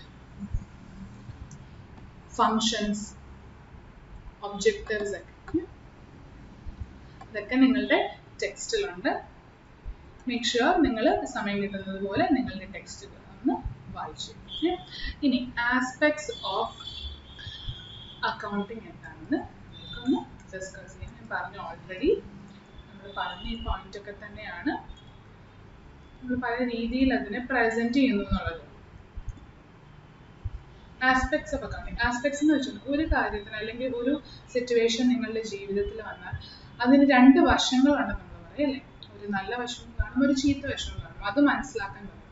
that is what aspects of accounting. So അങ്ങനെ അക്കൗണ്ടിങ്ങിന്റെ 2 വശങ്ങളാണ്. One is generating financial information. അതല്ലേ നമ്മളിവിടെ ചെയ്യുന്നത്. ഫൈനാൻഷ്യൽ ഇൻഫർമേഷൻ എന്ന് വെച്ചാൽ പൈസയുടെ മൂല്യത്തിൽ നമ്മൾക്ക് പറയാൻ പറ്റുന്ന ഇൻഫർമേഷൻ. അതാണ് നിങ്ങൾ ഈ 6 സ്റ്റെപ്പ് വഴി ചെയ്യുന്നത്. അപ്പോൾ ആദ്യത്തെ ആസ്പെക്ട് ഓഫ് അക്കൗണ്ടിങ് എന്ന് പറയുന്നത് എന്താണ്? ആ ഇൻഫർമേഷനെ ജനറേറ്റ് ചെയ്ത്, അതായത് ഈ പെർട്ടിക്കുലർ ആക്ടിവിറ്റീസ് വഴി ജനറേറ്റ് ചെയ്ത് വെക്കുക, ക്രിയേറ്റ് ചെയ്ത് വെക്കുക. രണ്ടാമത്തേതോ വെറുതെ ക്രിയേറ്റ് ചെയ്ത് വെച്ചാൽ മാത്രം മതിയോ? ഇല്ല. Using the financial information. അപ്പൊ നിങ്ങൾക്ക് മനസ്സിലാകും എന്തിനാണ് അക്കൗണ്ടിങ് ഒരു ബിസിനസ്സിൽ ആവശ്യം. ആ ബിസിനസ്സിന്റെ പൊസിഷൻ എങ്ങനെയാണെന്നും ലാഭമാണോ നഷ്ടമാണോ, അതിന്റെ പെർഫോമൻസ് എങ്ങനെയുണ്ട് അല്ലേ. നമ്മളുടെ പെർഫോമൻസ് ഒക്കെ അനലൈസ് ചെയ്യുന്നത് എങ്ങനെയാണ് സ്കൂളുകൾ. നമ്മൾ സ്കൂളിൽ പോയി എല്ലാ ദിവസവും പഠിക്കുന്നുണ്ടോ ഇല്ലയോ എന്നൊക്കെ എങ്ങനെയാണ് സ്കൂൾ അസസ് ചെയ്യുന്നത്. നിങ്ങൾക്കൊരു മിഡ് ടേം കാണും അല്ലേ, മോഡൽ എക്സാംസ് കാണും, ക്രിസ്മസ് ഓണം എക്സാം, അങ്ങനെയൊക്കെ പറഞ്ഞ ഓരോ എക്സാംസ് നടത്തിയാണ് നിങ്ങളുടെ പെർഫോമൻസ് അവർ അസസ് ചെയ്യുന്നത്. നിങ്ങൾ പഠിക്കുന്നുണ്ടോ, നിങ്ങൾ ക്ലാസ്സിൽ പഠിപ്പിച്ചിട്ട് വേറെ വൈസ് ചെയ്യുന്നുണ്ടോ എന്നൊക്കെ. അതേപോലെ ഒരു ബിസിനസ്, ഞാൻ തുടങ്ങിയ കേക്ക് ഷോപ്പിന്റെ പെർഫോമൻസ് എങ്ങനെയാണെന്ന് അറിയാൻ എനിക്ക് എന്ത് മാധ്യമം വേണം? അക്കൗണ്ടിങ് എന്ന് പറഞ്ഞ ലാംഗ്വേജ് വേണം. എന്നാൽ മാത്രമാണ് ഞാൻ ചെയ്യുന്ന ഓരോ കാര്യങ്ങളും പ്രോപ്പർലി ഓർഗനൈസ്ഡ് മാനറിൽ റെക്കോർഡ് ചെയ്ത് എനിക്കൊരു റിസൾട്ട് ജനറേറ്റ് ചെയ്യാൻ പറ്റുള്ളൂ. ആ റിസൾട്ടാണ് എന്നോട് കമ്മ്യൂണിക്കേറ്റ് ചെയ്യുന്ന എൻ്റെ ബിസിനസ്സിൻ്റെ ഇപ്പോഴത്തെ അവസ്ഥ. So aspects of accounting is generating financial information and also വെറുതെ ജനറേറ്റ് ചെയ്താൽ പോലെ അത് യൂസ് ചെയ്യാം. ആരാണ് ഇതൊക്കെ യൂസ് ചെയ്യാൻ പോകുന്നത്? Users R 2 types. Internal users and external users. ആരായിരിക്കും ഇന്റേണൽ യൂസേഴ്സ്? എനിക്ക് ഞാനിപ്പോൾ ഒരു പ്രൊപ്രൈറ്റർഷിപ്പ്, അതായത് ഞാൻ സ്വന്തമായിട്ട് തുടങ്ങിയ ഒരു കേക്ക് ബിസിനസ് ആണ് അല്ലേ. പ്രൊപ്രൈറ്റർഷിപ്പ് ബിസിനസ് ഇപ്പോൾ കേട്ടിട്ടുണ്ടെങ്കിൽ ഡോണ്ട് വറി, നമ്മൾ അതിനെക്കുറിച്ച് ഡീറ്റെയിൽ എടുക്കുന്നതാണ്. ഞാൻ അതുകൊണ്ടാണ് അത് സ്കിപ്പ് ചെയ്തിട്ട് ബിസിനസ് എന്ന് പറഞ്ഞു. എൻ്റെ കേക്ക് ബിസിനസ് ഞാൻ സ്വന്തമായിട്ട് തുടങ്ങിയതാണ്. അപ്പം ഞാൻ ഒറ്റ ഒരാളാണ് അതിൻ്റെ ഓണർ. ഞാൻ ഈ ഫൈനാൻഷ്യൽ ഇൻഫർമേഷൻ, അതായത് ഞാൻ ഈ ക്രിയേറ്റ് ചെയ്ത് വെച്ച അവസാനം വരെയുള്ള ട്രേഡിംഗ് P&L ബാലൻസ് ഷീറ്റ് എന്ന് പറയുന്ന ഈ സ്റ്റേറ്റ്മെന്റ്സ് എന്തിനായിരിക്കും ഉപയോഗിക്കുന്നത്? ഇത് നോക്കിയാൽ മനസ്സിലാക്കും ലാഭമാണോ നഷ്ടമാണോ. എന്നിട്ട് എനിക്ക് നഷ്ടമാണെങ്കിൽ എന്ത് ചെയ്യണം? ഓക്കെ, ചിലപ്പോൾ ഞാൻ മൈദയും ഷുഗറും ഒക്കെ വാങ്ങിക്കുന്ന ആൾ ഒത്തിരി പൈസയ്ക്കാണ് എനിക്ക് തരുന്ന, അയാൾ ഒട്ടും ഡിസ്കൗണ്ട് തരുന്നില്ല, തൊട്ടടുത്ത കടക്കാരൻ ഡിസ്കൗണ്ട് തരാൻ സമ്മതിച്ചു. അപ്പോൾ എൻ്റെ ചെലവുകൾ കുറഞ്ഞല്ലേ. ഇനി ഞാൻ ഈ കേക്കൊക്കെ ഉണ്ടാക്കി വിൽക്കുന്നത് വളരെ തുച്ഛമായ പൈസയ്ക്കാണ്, പക്ഷെ തൊട്ടടുത്തൊക്കെ ഒത്തിരി പേര് കേക്ക് വിൽക്കുന്നുണ്ട്. അവരൊക്കെ ഇതേ ക്വാളിറ്റിയിലുള്ള കേക്ക്സിന് ഒത്തിരി ചാർജ് ചെയ്യുന്നുണ്ട്. അപ്പോൾ കുറച്ചും കൂടെ പ്രൈസ് കൂട്ടിയാലും ആൾക്കാർ വാങ്ങിക്കാനുണ്ട്. അത് കുഴപ്പമില്ല, നമ്മൾ ക്വാളിറ്റി അല്ലേ കൊടുക്കുന്നതെന്നൊക്കെ എനിക്ക് ഡിസൈഡ് ചെയ്യാൻ പറ്റും. അപ്പം അതൊക്കെ ഡിസൈഡ് ചെയ്യണമെങ്കിൽ ഞാൻ ഈ ഫൈനാൻഷ്യൽ ഇൻഫർമേഷൻ യൂസ് ചെയ്യണം അല്ലേ. മെയിൻലി അക്കൗണ്ടിങ്ങിൽ നമ്മൾ ചെയ്യുന്നതിൻ്റെ അൾട്ടിമേറ്റ് എയിം എന്താണ്? ഈ ഫൈനാൻഷ്യൽ ഇൻഫർമേഷൻ ജനറേറ്റ് ചെയ്തൊക്കെ യൂസ് ചെയ്ത് ഒരു ഡിസിഷൻ എടുക്കാൻ എനിക്ക് പറ്റണം. സോ യൂസേഴ്സ്, ഇന്റേണൽ യൂസേഴ്സിൽ ഓണർ എന്ന് വേണമെങ്കിൽ നമ്മൾക്ക് പറയാം. ഇനി അതൊരു കമ്പനി ആയിട്ടാണ് തുടങ്ങിയിരിക്കുന്നതെങ്കിലോ അത് ബോർഡ് ഓഫ് ഡയറക്ടേഴ്സ് നമുക്ക് വേണമെങ്കിൽ പറയാം. ഞാൻ എല്ലാവരും കൂടെ ജനറലൈസ് ആയി ഓണർ എന്ന് പറഞ്ഞോളൂ. ഇനി സ്ഥാപനത്തിലെ എംപ്ലോയീസ്, മാനേജ്മെന്റ് ഒക്കെ ഇന്റേണൽ യൂസേഴ്സ് ആയിട്ട് നമ്മൾക്ക് വേണമെങ്കിൽ പറയാം. എംപ്ലോയീസ് എന്ന് വെച്ചോളൂ, ഇപ്പോൾ ബിസിനസ് ലാഭകരമാണോ അല്ലയോ എന്നൊക്കെ അറിഞ്ഞു കഴിഞ്ഞാലാണ് എൻ്റെ എംപ്ലോയീസും യൂസ് ചെയ്യുന്നത്. ഞാൻ എക്സാമ്പിൾ ആയിട്ട് പറയുകയാണ്, എംപ്ലോയീസ് യൂസ് ചെയ്യുന്നു. അപ്പോൾ ബിസിനസ് ലാഭമാണോ എന്നൊക്കെ അറിഞ്ഞു കഴിഞ്ഞാലാണ് ഫൈനാൻഷ്യൽ അക്കൗണ്ട്സ് പ്രിപ്പയർ ചെയ്യുന്ന ആള് എൻ്റെ എംപ്ലോയി ആണ് അല്ലേ. അപ്പോൾ അയാൾക്ക് അപ്പം മാത്രമാണ് നമുക്ക് ലാഭകരമല്ല, ഈ ബിസിനസ് അധികം നാൾ മുന്നോട്ട് പോവില്ല, കൂട്ടിപ്പോവാൻ സാധ്യതയുണ്ട്, I should also find better job opportunity അല്ലേ, എന്ന് വേണമെങ്കിലും അയാൾക്കും ചിന്തിക്കാം. ഇനി എക്സ്റ്റേണൽ യൂസേഴ്സ് ആരായിരിക്കും? എക്സ്റ്റേണൽ യൂസേഴ്സ്, നിങ്ങളുടെ ബിസിനസ് നല്ല രീതിയിൽ മുന്നോട്ട് പോവുകയാണ്. അപ്പം നിങ്ങളിത് എന്ത് ചെയ്തു, ഒത്തിരി വിപുലീകരിച്ചിട്ട് ഒത്തിരി പേര് ഇതിലേക്ക് ഇൻവെസ്റ്റ്മെന്റ് ഒക്കെ തരാൻ തുടങ്ങി. അതായത് ഒത്തിരി ബ്രാൻഡ് ഒക്കെ നിങ്ങളോട് കൊളാബറേറ്റ് ചെയ്യാൻ തുടങ്ങി, എന്നിട്ട് നിങ്ങളോട് ഇത് കമ്പനി ആക്കാൻ പറഞ്ഞു. ഒത്തിരി പേര് ഇതിലേക്ക് ക്യാഷ് ഇൻവെസ്റ്റ് ചെയ്യാൻ റെഡിയായി.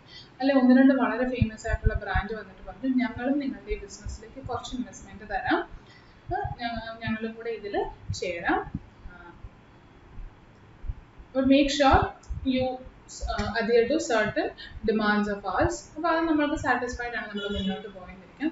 അപ്പോൾ ഇൻവെസ്റ്റേഴ്സിന് താല്പര്യം കാണും. അങ്ങനെ കൊളാബറേറ്റ് ചെയ്ത ഒരു ബ്രാൻഡ് ഒരു ഇൻവെസ്റ്ററിന് താല്പര്യം കാണുമായിരിക്കും. അയാൾ ഈ ബിസിനസ്സിൽ വന്നതിന് ശേഷം എൻ്റെ ബിസിനസ്സിന് ഉയർച്ചയുണ്ടോ അതോ വീണ്ടും താഴോട്ടാണോ പോയത്, മെച്ചം വരുന്നുണ്ടോ, പ്രോഫിറ്റ് കൂടുന്നുണ്ടോ എന്നൊക്കെ അറിയാൻ താല്പര്യം കാണും. പിന്നെ ആർക്ക് താല്പര്യം കാണും? മേജർലി നമ്മൾക്കൊക്കെ അറിയാവുന്ന ഗവൺമെന്റ് അല്ലേ. ഗവൺമെന്റിന് എന്തിനായിരിക്കും അറിയേണ്ടത്? നല്ല ലാഭമാണെങ്കിൽ അവരെന്ത് പിടിക്കും? നമ്മളൊക്കെ കേൾക്കുന്നതാണ് ടാക്സ് എന്ന് പറയുന്ന ഒരു സംഭവം. ഈ ടാക്സ് ഓരോ ആൾക്കാരുടെ ഇൻകത്തിൽ നിന്നും ഒക്കെ അല്ലെ പ്രോഫിറ്റിൽ നിന്നും ഒക്കെ കളക്ട് ചെയ്താണ് ഗവൺമെന്റ് റൺ ചെയ്യുന്നത് അല്ലേ. അപ്പൊ നമ്മൾ പല മൂവീസിലാണെങ്കിലും പല സിറ്റുവേഷൻസിനും ലൈവായിട്ടൊക്കെ കേട്ടിട്ടുള്ളതാണ്, നമ്മൾ അടച്ച ടാക്സും കൊണ്ടല്ലേ ഇതൊക്കെ പണിതിരിക്കുന്നത്, ഈ റോഡ് പണിതിരിക്കുന്നത് അല്ലെ, ഈ ഹോസ്പിറ്റൽസ്, ഗവൺമെന്റ് ഹോസ്പിറ്റൽസ് ഒക്കെ പണിതിരിക്കുന്നത് അല്ലേ. സോ ഗവൺമെന്റിന് ഇൻകം വരുന്നത് നമ്മളുടെ ഓരോരുത്തരുടെയും വരുമാനത്തിൽ നിന്നും ലാഭത്തിൽ നിന്നും ഒക്കെയുള്ള ടാക്സിൽ നിന്നാണ്. അപ്പൊ നമ്മൾ നല്ല പ്രോഫിറ്റബിൾ ആയിട്ടാണോ പോകുന്നതെന്ന് ആരറിയാൻ ആഗ്രഹിക്കുന്നുണ്ട്? ഗവൺമെന്റ് അറിയാൻ ആഗ്രഹിക്കുന്നുണ്ട്. പിന്നെ ജനറൽ പബ്ലിക്, നിങ്ങളുടെ ഷെയർ, നിങ്ങളൊരു കമ്പനിയായി മാറി നിങ്ങൾ പല ഷെയർസ് ഒക്കെ, ഈ വാക്കുകളൊന്നും പുതിയതാണെന്ന് വിചാരിച്ച് പേടിക്കേണ്ട, വീണ്ടും വീണ്ടും നമ്മൾ ഇതൊക്കെ തന്നെയാണ് ഇനിയും ഡിസ്കസ് ചെയ്യാൻ പോകുന്നത്. അപ്പം ഷെയർ മാർക്കറ്റ്, ഇപ്പം നിങ്ങൾ സയൻസ് ബാക്ക്ഗ്രൗണ്ട് ആണെങ്കിൽ കൂടി കുറച്ചെങ്കിലും എവിടുന്നെങ്കിലും കേട്ടിട്ടുള്ള ആൾക്കാരായിരിക്കും, അല്ലെങ്കിൽ കൊമേഴ്സ് ബാക്ക്ഗ്രൗണ്ട് സ്റ്റുഡൻസ് ആണെങ്കിലും ആരെങ്കിലും പറഞ്ഞു കേട്ടിട്ടുണ്ടാവും ഷെയർ മാർക്കറ്റിൽ ഇൻവെസ്റ്റ് ചെയ്യും, പെട്ടെന്ന് ലാഭം ഉണ്ടാക്കാം, അല്ലെങ്കിൽ ഷെയർ മാർക്കറ്റിൽ സൂക്ഷിച്ച് ഇൻവെസ്റ്റ് ചെയ്താൽ മതി, പൈസ ഒത്തിരി നഷ്ടം വരും അല്ലേ. So which means public is also interested. അപ്പം ഒരു ഷെയർ മാർക്കറ്റിൽ ഇൻവെസ്റ്റ് ചെയ്യണമെങ്കിൽ പബ്ലിക് നോക്കുന്നത് നല്ല ലാഭകരമുള്ള ബിസിനസ് ആണോ, അവരുടെ ഷെയർ ട്രേഡിങ് നല്ലപോലെ മൂവ്മെന്റ് ഉള്ളതാണോ, കഴിഞ്ഞ കുറേ വർഷങ്ങളായിട്ട് അവർ ഷെയറിനൊക്കെ ഡിവിഡൻഡ് കൊടുക്കുന്നത്, അങ്ങനെ കുറേ കാര്യങ്ങൾ നോക്കിയിരിക്കും. അപ്പോൾ എക്സ്റ്റേണൽ യൂസേഴ്സിനും ഫൈനാൻഷ്യൽ ഇൻഫർമേഷൻ യൂസ് ചെയ്യേണ്ടി വരാം. So these are the aspects of accounting. Yeah. Now next is objectives or purpose of accounting.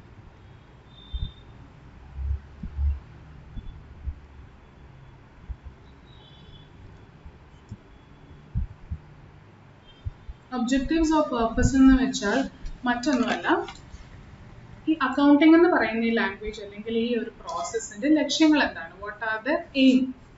ഇത് എന്തിനാണ് ചെയ്യുന്നത്? അൾട്ടിമേറ്റ്ലി ഒരു ഉദ്ദേശം കാണുമല്ലോ ഇത് ചെയ്യുന്നത്. എന്താണ് നമ്മളിപ്പോൾ പറഞ്ഞ കാര്യങ്ങൾ തന്നെ വീണ്ടും വീണ്ടും പോയിന്റ് ബൈ പോയിന്റ് ആയിട്ട് പറയുന്നേ ഉള്ളൂ. റെക്കോർഡിംഗ് ഫൈനാൻഷ്യൽ ഇൻഫർമേഷൻ, റെക്കോർഡ് ചെയ്താൽ മാത്രം മതിയോ? ഇല്ല. അസർട്ടൈനിങ് പ്രോഫിറ്റ് ഓർ ലോസ് അല്ലെങ്കിൽ ascertaining result of the business, result മാത്രം മതി, ലാഭം നഷ്ടം മാത്രം മതി, ഇല്ല. Ascertaining financial position of the business,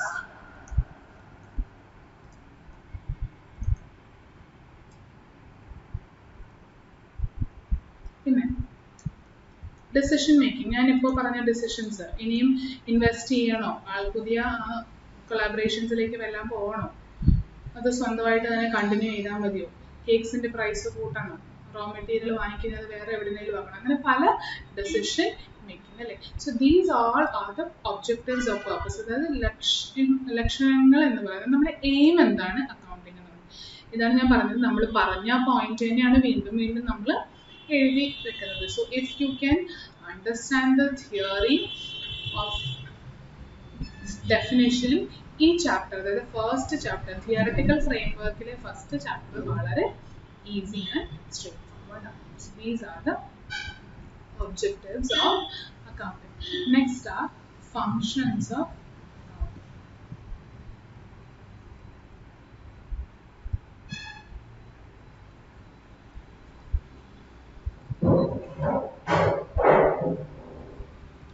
Functions അതായത് അവർ അക്കൗണ്ടിങ് ചെയ്യുന്നത് വഴി എന്തൊക്കെയാണ് നമ്മൾ അറ്റൈൻ ചെയ്യാൻ ആഗ്രഹിക്കുന്നത്, എന്തൊക്കെയാണ് അതിന്റെ പ്രവർത്തനങ്ങൾ, അതാണ് നമ്മൾ ഫങ്ഷൻസിൽ പറയാൻ പോകുന്നത്. ഫസ്റ്റ് നമ്മൾ ചെയ്തതുപോലെ നമ്മളുടെ ബിസിനസ്സിനെ മെഷർ ചെയ്യാനാണ് നമ്മൾ ആഗ്രഹിക്കുന്നത് അല്ലേ. കറന്റ് ഇപ്പോഴത്തെ സ്ഥിതി എങ്ങനെയുണ്ട്, പണ്ട് എങ്ങനെ ഉണ്ടായിരുന്നു എന്നൊക്കെ മെഷർ ചെയ്യാം. അപ്പോൾ ആ ബുക്ക് മെയിൻ കയ്യിലുണ്ടെങ്കിൽ നമ്മൾക്ക് മെഷർ ചെയ്ത് ഓൾറെഡി മെഷർ ചെയ്യുന്നത് എപ്പോഴും എങ്ങനെയായിരിക്കും ഇൻ മോണിറ്ററി ടേംസ്, അതായത് പൈസയോ പൈസയുടെ മൂല്യത്തിൽ നമ്മൾക്ക് മെഷർ ചെയ്ത് വെക്കാവുന്നതെല്ലാം അങ്ങനെ റെക്കോർഡ് ചെയ്ത് കഴിഞ്ഞാൽ പിന്നെ നമ്മൾക്ക് ജസ്റ്റ് വിസിറ്റ് ചെയ്താൽ മാത്രം മതി അറിയാൻ ഈ ബിസിനസ് എങ്ങനെ ഉണ്ടായിരുന്നു എന്ന്. പിന്നെ ഫോർകാസ്റ്റ് ചെയ്യാൻ. ഇപ്പോൾ ബിസിനസ് ആദ്യത്തെ വർഷം ബിസിനസ് 1,00,000 ആയിരുന്നു, അടുത്ത വർഷമായപ്പോൾ 20% കൂടി, മൂന്നാമത്തെ വർഷം 20% കൂടി. അപ്പം നമുക്ക് ഫോർകാസ്റ്റ് ചെയ്യാം, ഓക്കെ നാലാമത്തെ വർഷം ഒരു മിനിമം 20% ഒക്കെ എൻ്റെ പ്രോഫിറ്റും അല്ലെങ്കിൽ എൻ്റെ സെയിൽസും ഒക്കെ കൂടാൻ സാധ്യതയുണ്ട്. So forecasting. Again decision making. അക്കൗണ്ടിങ്ങിൻ്റെ ഉദ്ദേശങ്ങൾ ഡെസിഷൻ മേക്കിങ്ങിനാണ്. പിന്നെ comparison, control and government regulations.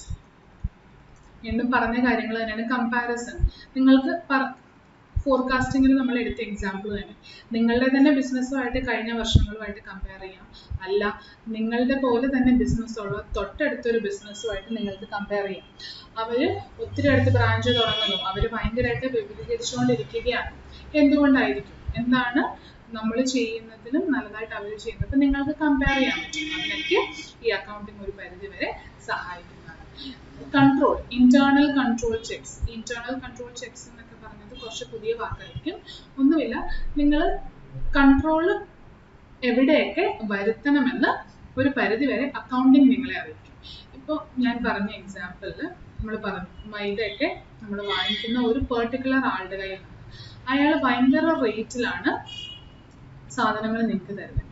അത് അറിഞ്ഞു വന്നപ്പോൾ, അത് മനസ്സിലാക്കി വന്നപ്പോഴാണ് നിങ്ങൾ റിയലൈസ് ചെയ്തത് നിങ്ങൾക്ക് ഈ സാധനങ്ങളൊക്കെ ഒത്തിരി ക്വാണ്ടിറ്റിയിൽ വാങ്ങിക്കണം അല്ലേ. അപ്പം നിങ്ങൾക്ക് വാങ്ങിക്കാൻ നിങ്ങളെ സഹായിക്കാൻ ഈ പർച്ചേസ് ഈ വാങ്ങിക്കുന്നതൊക്കെ നടത്താൻ വേണ്ടി നിങ്ങൾക്കൊരു സഹായിയുണ്ട്.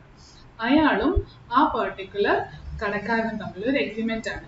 ഞാൻ ഈ മാഡത്തിന്റെ കേക്ക് ബിസിനസിന്റെ സാധനങ്ങളൊക്കെ നിങ്ങളുടെ അടുത്തു നിന്ന് വാങ്ങിക്കാം, നിങ്ങൾ റേറ്റ് ഒന്നും കുറച്ച് തരണ്ട, പക്ഷെ ഇത്രയും കച്ചവടം ഞാൻ നിങ്ങൾക്ക് നടത്തി തരുന്നതിനൊരു കമ്മീഷൻ. അപ്പോൾ ഇതിന്റെ പ്രൈസ് ഇങ്ങനെ വളരെ കൂടുതലാണ്, പക്ഷെ ഇതിന്റെ തൊട്ടടുത്ത കടക്കാരൻ ഇതിലും കുറവ് റേറ്റിലാണ് സാധനങ്ങളൊക്കെ വിൽക്കുന്നത് നിങ്ങൾ മനസ്സിലാക്കിയപ്പോഴാണ് നിങ്ങൾ ഇതിലേക്ക് കൂടുതൽ ആലോചിച്ചത്. And that is when you found out ഈ ഹെൽപ്പർ ആണ് ഇൻ ബിറ്റ്വീൻ നിന്ന് ഇങ്ങനെ കളിക്കുന്നത്. So then you can make A decision and have A control check. അപ്പോൾ എന്ത് ചെയ്യാം, നമ്മൾ ഓബ്വിയസ്ലി എന്ത് ചെയ്യും, അയാളെ ഒന്നെങ്കിൽ പറഞ്ഞ് അയാൾക്കൊരു വാർണിംഗ് കൊടുക്കും, അല്ല എന്നിട്ടും അയാൾ ഇങ്ങനെ തന്നെയാണ് ചെയ്യുന്നതെങ്കിൽ അയാളെ മാറ്റി വേറൊരാളെ വെക്കും അല്ലേ, എന്നിട്ട് പുതിയ കടയിലേക്ക് നമ്മൾ ഷിഫ്റ്റ് ചെയ്യും. അങ്ങനെ പല ഡിസിഷൻസും നമ്മൾ എടുക്കും. സോ നിങ്ങളുടെ ഇന്റേണൽ കൺട്രോൾ ചെക്സ്, ഇപ്പം ഒത്തിരി വലിയ ബിസിനസ് ഒക്കെ ആകുമ്പോൾ ഈ ഇന്റേണൽ കൺട്രോൾ ചെക്സ് ഒക്കെ വളരെ വലിയതും വാസ്റ്റുമാണ്. ഈ ഒരു എക്സാമ്പിൾ വളരെ ചെറുതും ലിമിറ്റഡും ആയത് കാരണം ഞാൻ മനസ്സിലാക്കാൻ വേണ്ടി ഒന്ന് പറഞ്ഞതേ ഉള്ളൂ.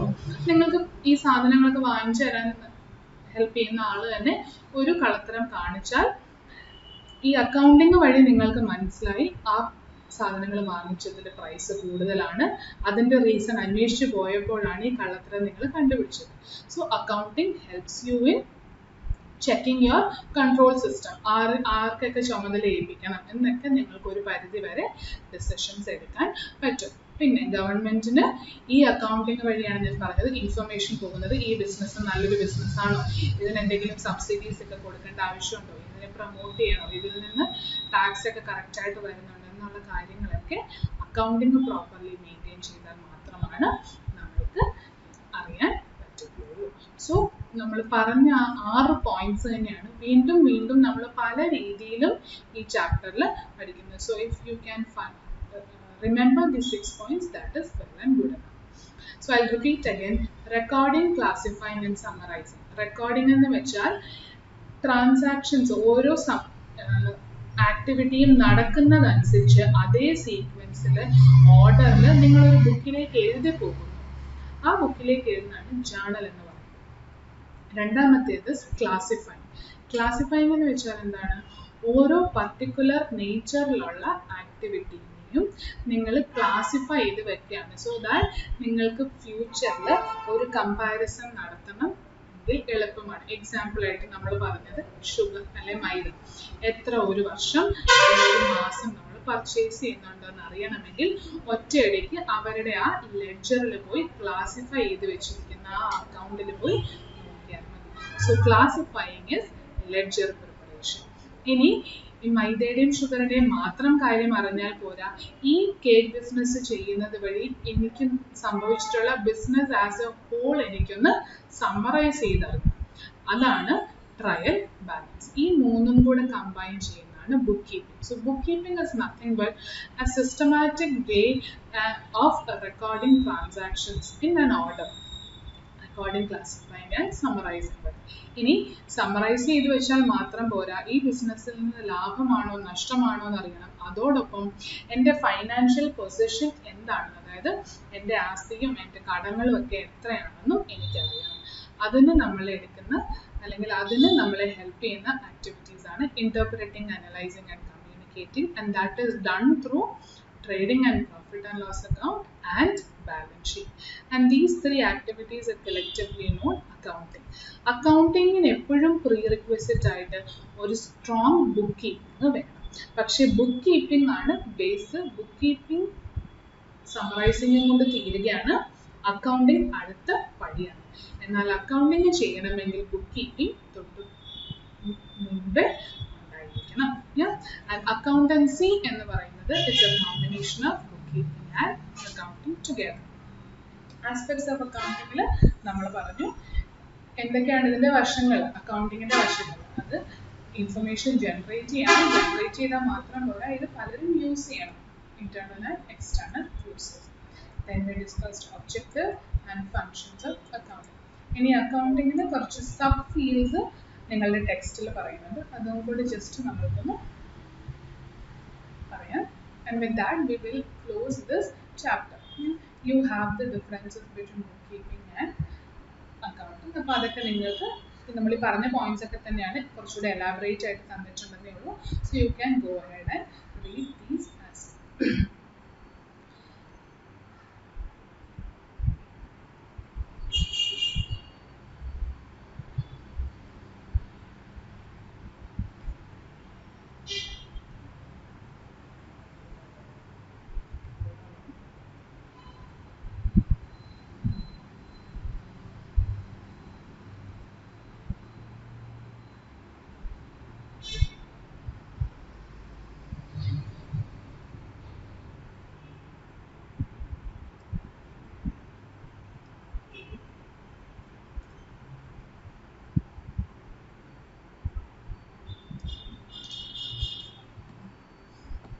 Please hold on.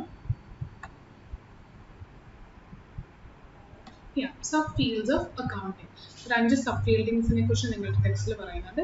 They are financial accounting, അത് നമ്മളിപ്പോൾ പറഞ്ഞത് തന്നെ ഫൈനാൻഷ്യൽ ഇൻഫർമേഷൻ, മണി റിലേറ്റഡ് ആയിട്ടുള്ളതെല്ലാം റെക്കോർഡ് ചെയ്യുന്നതും പ്രിപ്പയർ ചെയ്യുന്നതും പ്രസന്റ് ചെയ്യുന്നതൊക്കെ കവർ ചെയ്യുന്നതാണ് financial accounting, which is nothing but ആ trading, P&L and balance sheet preparation വരെയുള്ള ആ സ്റ്റെപ്പ്. മാനേജ്മെന്റ് അക്കൗണ്ടിങ്, അതായത് managers of a business, top level അതോറിറ്റീസിനൊക്കെ ജേർണൽ ഇൻഫർമേഷൻ ഒന്നും അറിയേണ്ട കാര്യമില്ല. അതായത് അവർ ഒരു കമ്പനി, ഒരു $1 million കമ്പനി സെല്ലിംഗ് ബിസ്ക്കറ്റ്സ്, ഏത് കമ്പനി ബ്രിട്ടാനിയ, ഏത് കമ്പനി വേണമെങ്കിലും ആയിക്കോട്ടെ, അവിടുത്തെ മെയിൻ കമ്പനി ഹെഡ് അല്ലെങ്കിൽ operations officer, finance officer, or executive officer, whoever that may be, they might not be interested in knowing ഒരു മാസം അല്ലെങ്കിൽ ഒരു ദിവസം എത്ര കിലോ മൈദ അല്ലെങ്കിൽ എത്ര കിലോ ഷുഗർ അവരുടെ കമ്പനിയിൽ വാങ്ങിച്ചു എന്നുള്ളത്. അല്ലേ, അത് വളരെ ബേസിക് ലെവലിലുള്ള ഇൻഫർമേഷൻ ആണ്. അതായത് ജേർണലിനൊക്കെ ആവശ്യമുള്ളത്. അത് അക്കൗണ്ടന്റുമായി പ്രിപ്പയർ ചെയ്യണം, അറിഞ്ഞിരിക്കണം. പക്ഷേ ഏറ്റവും ടോപ്പ് ലെവലിലുള്ള ആൾ അതിനെക്കുറിച്ച് അറിയേണ്ട, അത്രയും ഡീറ്റെയിൽ ആയിട്ട് അറിയേണ്ട അല്ലെങ്കിൽ പിൻ പോയിന്റ് ആയിട്ട് അറിയേണ്ട കാര്യമില്ല. പക്ഷേ he might be interested in knowing certain other major reports through which he can take major decisions. അല്ലേ, അപ്പോൾ അങ്ങനെയൊക്കെയുള്ള ഇൻഫർമേഷൻ അവരുടെ ഡെസിഷൻ മേക്കിങ്ങിന് ഹെൽപ്പ് ചെയ്യുന്ന രീതിയിൽ നമ്മൾ പ്രിപ്പയർ ചെയ്ത് കൊടുക്കുന്ന മാനേജ്മെന്റ് റിപ്പോർട്ടായിട്ട് കൊടുക്കുന്നതൊക്കെയാണ് കവർ ചെയ്യുന്നത് മാനേജ്മെന്റ് അക്കൗണ്ടിങ്. അവിടെ MIS റിപ്പോർട്ടിംഗ് എന്നൊക്കെ നമ്മൾ പറയും. MIS reporting does not directly cover profit and loss account. നിങ്ങളൊരു കമ്പനിയിലൊക്കെ പോയി വർക്ക് ചെയ്താൽ ചിലപ്പോൾ പെട്ടെന്നായിരിക്കും നിങ്ങളുടെ ബോസ് വിളിച്ചിട്ട് ഓക്കെ കഴിഞ്ഞ ഒരു വർഷമായിട്ട് അല്ലെങ്കിൽ കഴിഞ്ഞ ഇത്ര ദിവസങ്ങളായിട്ട് ഇന്ന സപ്ലയറുടെ നിന്ന് വാങ്ങിച്ച പ്രോഡക്ട്സിൻ്റെ ഒക്കെ ലിസ്റ്റ് എടുക്കുക, എന്നിട്ട് എത്ര ഡിസ്കൗണ്ട് കിട്ടി നോക്കുക, അങ്ങനത്തെ ചില ഡിസിഷൻസ്, എന്നിട്ട് കോമ്പറ്റീറ്ററുമായിട്ട് കമ്പയർ ചെയ്യണം. അങ്ങനെ എന്തെങ്കിലും ഒരു ഡിസിഷൻ മേക്കിങ്ങിനെ അസിസ്റ്റ് ചെയ്യുന്ന രീതിയിൽ നിങ്ങളോട് ചിലപ്പോൾ റിപ്പോർട്ട്സ് ഒക്കെ പ്രിപ്പയർ ചെയ്യാൻ പറഞ്ഞിരിക്കാം, which is not journal, ledger, trial balance or trading capital balance sheet. ആ കാറ്റഗറിയിൽ വരുന്നതല്ല, പക്ഷേ ഡേ ടു ഡേ ആക്ടിവിറ്റിയിൽ നിന്ന് നിങ്ങളുടെ ബിസിനസ്സിൽ വരുന്ന ഡേ ടു ഡേ ആക്ടിവിറ്റിയിൽ നിന്ന് പിക്ക് ചെയ്ത് റെക്കോർഡ് ചെയ്യുന്ന പല റിപ്പോർട്ട്സ് ആയിരിക്കും. Those are covered under management accounting. Another type of subfield is cost accounting. Cost accounting നിങ്ങൾക്ക് intermediate level ഒക്കെ പഠിക്കാനുള്ളതാണ്. When you talk about manufacturing companies, ഒരു പ്രോഡക്റ്റ് സ്ക്രാച്ചിൽ നിന്നല്ല റോ മെറ്റീരിയൽസ് ഒക്കെ വെച്ച് ഉണ്ടാക്കി വിൽക്കുന്നവർക്ക് ആ പ്രോഡക്റ്റ് ഉണ്ടാക്കാനുള്ള ചെലവിൻ്റെയൊക്കെ ഇൻഫർമേഷൻ ആവശ്യമായിട്ടുണ്ട്. കോസ്റ്റ് അക്കൗണ്ടിങ് എന്നാണ് അതിന് പറയുന്നത്. നിങ്ങൾ പ്രോസസ് കോസ്റ്റിംഗ് എന്നും കോൺട്രാക്ട് കോസ്റ്റിംഗ് എന്നൊക്കെ പറഞ്ഞ് നിങ്ങൾ ഇന്റർമീഡിയറ്റും ഫൈനൽ ലെവൽസിലൊക്കെ പല ചാപ്റ്ററായിട്ട് കോസ്റ്റ് അക്കൗണ്ടിന്റെ ഭാഗമായിട്ട് പഠിക്കുന്നത്. അതായത് കോസ്റ്റിംഗ് വെച്ചിട്ട് ഒരാളുടെ ചെലവുകൾ, കോസ്റ്റ് ഞാൻ ആ വാക്കി അധികം ഡീറ്റെയിലിൽ പോകുന്നില്ല, we will take up those words, nothing but ചെലവുകളെയൊക്കെ ഒന്ന് അക്കൗണ്ട് ചെയ്യുന്ന ഒരു സെപ്പറേറ്റ്, അതും ഈ ഫൈനാൻഷ്യൽ അക്കൗണ്ടിങ്ങിന് ബാലൻസ് ഷീറ്റ് വരെ ഉള്ളിൽ വരുന്നതല്ല, സെപ്പറേറ്റ്ലി നമ്മൾ കോസ്റ്റിങ്ങിന് വേണ്ടി ഒരു കോസ്റ്റ് ഷീറ്റ് ഒക്കെ മാനുഫാക്ചറിങ് കമ്പനീസ് ഫോളോ ചെയ്യാറുണ്ട്. So that is covered under cost accounting. Then you have human resource accounting. Human resource ഇപ്പോൾ പല കമ്പനികൾക്കും HR എന്ന് പറഞ്ഞൊരു ഡിപ്പാർട്ട്മെന്റ് തന്നെയുണ്ട് അല്ലേ, പല ലോസ് ഉണ്ട്. HR ആൾക്കാർ ഫോളോ ചെയ്യേണ്ടത്, പലരെ റിക്രൂട്ട് ചെയ്യുമ്പോൾ അവർ ആ ലോസ് ഒക്കെ നോക്കണം. പിന്നെ ഇൻലാൻഡിലുള്ള ലോസ് കാണും, ഇന്ന ഇത്ര പേരുണ്ടെങ്കിൽ ഇത്ര PF കൊടുക്കണം, അങ്ങനെ പല രീതിയിലുള്ള ലോസ് HR ഡിപ്പാർട്ട്മെന്റ് ഹാൻഡിൽ ചെയ്യുന്നുണ്ട്. അതിൻ്റെ അക്കൗണ്ടിങ്ങിൻ്റെ ആവശ്യം വന്നത് ഒരു കമ്പനിയിൽ എത്രയൊക്കെ പ്രോഡക്റ്റ് ഉണ്ടെന്ന് പറഞ്ഞാലും അതിൻ്റെ മെയിൻ ഇമ്പോർട്ടൻറ്റ് ബാക്ക് ബോൺ എന്ന് പറയുന്നത് ആ ഓർഗനൈസേഷനിലെ ഹ്യൂമൻ റിസോഴ്സസ് ആണ് അല്ലേ.